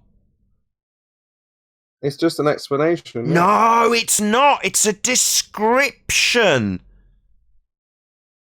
Science explains things. Maths describes things. Okay. So it's not explaining the why. Why did the bone move into that position? Well, it's because of this amount of energy being burned, and I describe what's happened. But does it explain that the guy decided that I think he's going to make this move next? No, it doesn't explain it. You can't explain these things with maths. You can only describe them. And in the case of Einstein, he's describing something that happens. My point, so close. Einstein's describing something in Narnia. So far removed from ever being an explanation from something in reality, it's untrue, Spurs. Nearly got my point through concisely. Nearly. But I can just hear them now. We make predictions. We make predictions, Nathan. They make predictions. What about those predictions that they make? What predictions? They don't make predictions. They don't make predictions. Hold on. Go on. You said predictions, right? That means they have to have a hypothesis because that's a scientific prediction. So whenever you hear the term prediction, always say, what's the hypothesis? What's the independent, dependent variables? Always. Only if we're dealing with the physical reality of our world. That would be dealt with physics, not maths. So are you talking about prediction in an abstraction? That would be mathematical. Or are you talking about a prediction that applies to reality? That would be physical. Now, one's dealt with by the abstraction of mathematics, describing things, not explaining them. And the other explains them in physical reality. That's physics, science versus maths. So my question to you, Spurs, is when you say that they've got predictions, are they quasi predictions in an arena that doesn't exist? That's maths. Or are they scientific predictions? I think they would again. I'm just going by what I've heard from them, which is they predict like eclipses. They can predict planets appearing, comets, things like this, based on the numbers. Right, all the numbers give them predictive capability. Based on the of when a Babylonians, star- they ain't predicting anything. Ladies first, I predict No, my I mean, I'm sure birthday. they hold would, on. that's What what they say would you? say, Hold on, right? let Kiwi make his point. Go ahead. Yeah, well, they predicted them based on the Babylonians, right? There's no prediction here. If you look at a clock, right, for 300 years, and at the end of the 300th year, the first day, you say, well, the hour hand after it hits 1 is gonna hit 2. That's not a prediction. Follow? Right. That's Just what's recognizing. happening. Yeah, they're just recognizing patterns, man. Yeah, and I'm we can trying move to off think of this how because it's they so say it, nonsensical. though, I put the document in Ballbusters. If you just want to pull up and have everyone read the abstract of a archive study, this is so non sequitur. It's preposterous. I mean, again, it is crazy because even if I were to try to argue for it and think, well, how are they making predictions of anything? It's still not a prediction. It's just like you observe it over time. Like someone just said, a pattern will happen. But yeah, the prediction side, they live and die by the predictions they see. We make predictions all the time. So, but yeah, you're right, absolutely right. There's no mathematics. Tell me when you got it up. I've got it up. I'm just reading it. Go ahead. If you've got a particular Do you part. have it on screen? Yeah, I'm on the very first paragraph before the introduction. Yeah. Well, so we asked them to give us the solutions from Einstein's field equations for the tides or for the moon causing the tides on the Earth. Right? Here we go. We got a solar system dynamics in general relativity from Archive. Right? Remember, this isn't a peer-reviewed paper, by the way. So, recent work in the literature has advocated using the Earth-Moon planetoid Lagrangian points as observables in order to test general relativity and effective field theories of gravity in the solar system. However, since the three-body problem of classical celestial mechanics is just an approximation of a much more complicated setting, where all celestial bodies in the solar system are subject to their mutual gravitational interactions, while solar radiation pressure and other sources of non-gravitational perturbations also affect the dynamics, it is conceptually desirable to improve the current understanding of solar system dynamics and general relativity as a first step towards a more accurate theoretical study of orbital motion in the weak gravity regime. For this purpose, starting from the Einstein equations in the D. Donder-Laxos gauge, this paper arrives first at the Levi-Civita Lagrangian for the geodesic motion of celestial bodies, showing in detail under which conditions the effects of internal structure and finite extension get canceled in general relativity to first Newtonian order. Want to see that? The resulting nonlinear ordinary differential equations for the motion of planets and satellites are solved for the Earth's orbit about the Sun. Written down in detail for the Sun-Earth-Moon system and investigated for the case of planar motion of a body immersed in the gravitational field produced by the other bodies, for example, planets with their satellites. At this stage, we prove an exact property according to which the fourth-order time derivative of the original system leads to a linear system of ordinary differential equations. This opens up an interesting perspective on forthcoming research in planetary motions and general relativity within the solar system, although the resulting equations remain a challenge for numerical and qualitative studies. Last, the evaluation of quantum corrections, quantum corrections to location of collinear and non collinear Lagrangian points for the planar restricted three-body problem is revisited, and a new set of theoretical values of such corrections for the Earth-Moon planetoid system is displayed and discussed. On the side of classical values, the general relativity correction to Newtonian values for the collinear and non-collinear Lagrangian points of the Sun-Earth planetoid system are also obtained. There you go. So in short, if they're you claiming posted a frigging bread box. That's not an equation. So that's the first point. More coherent. My Let word. me know when it's okay for me to ask one question. Yeah, what's light? Yep. Go ahead. What's Particle. your question?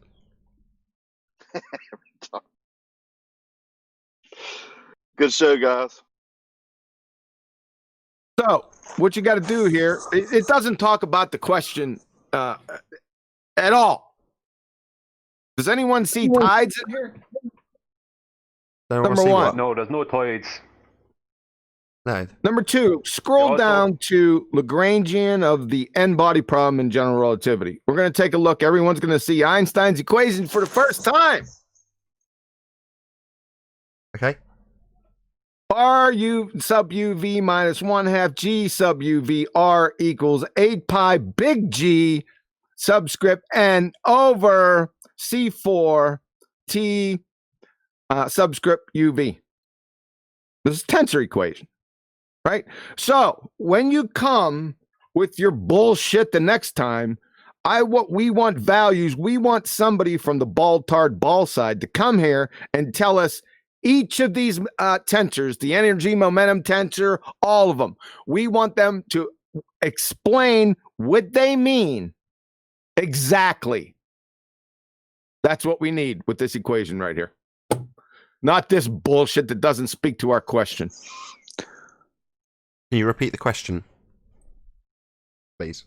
We want to know, we want to see somebody solve the equation that shows the tides being affected, the tides here on Earth being affected by the moon.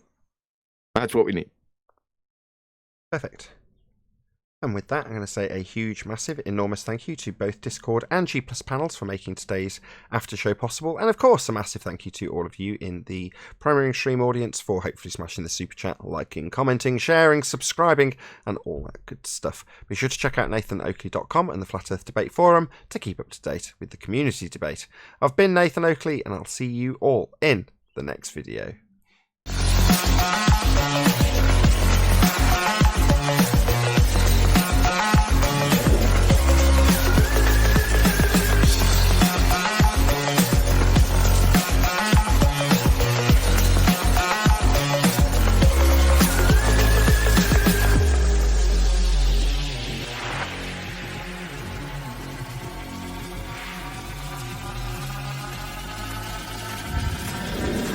What a day! What a lovely day!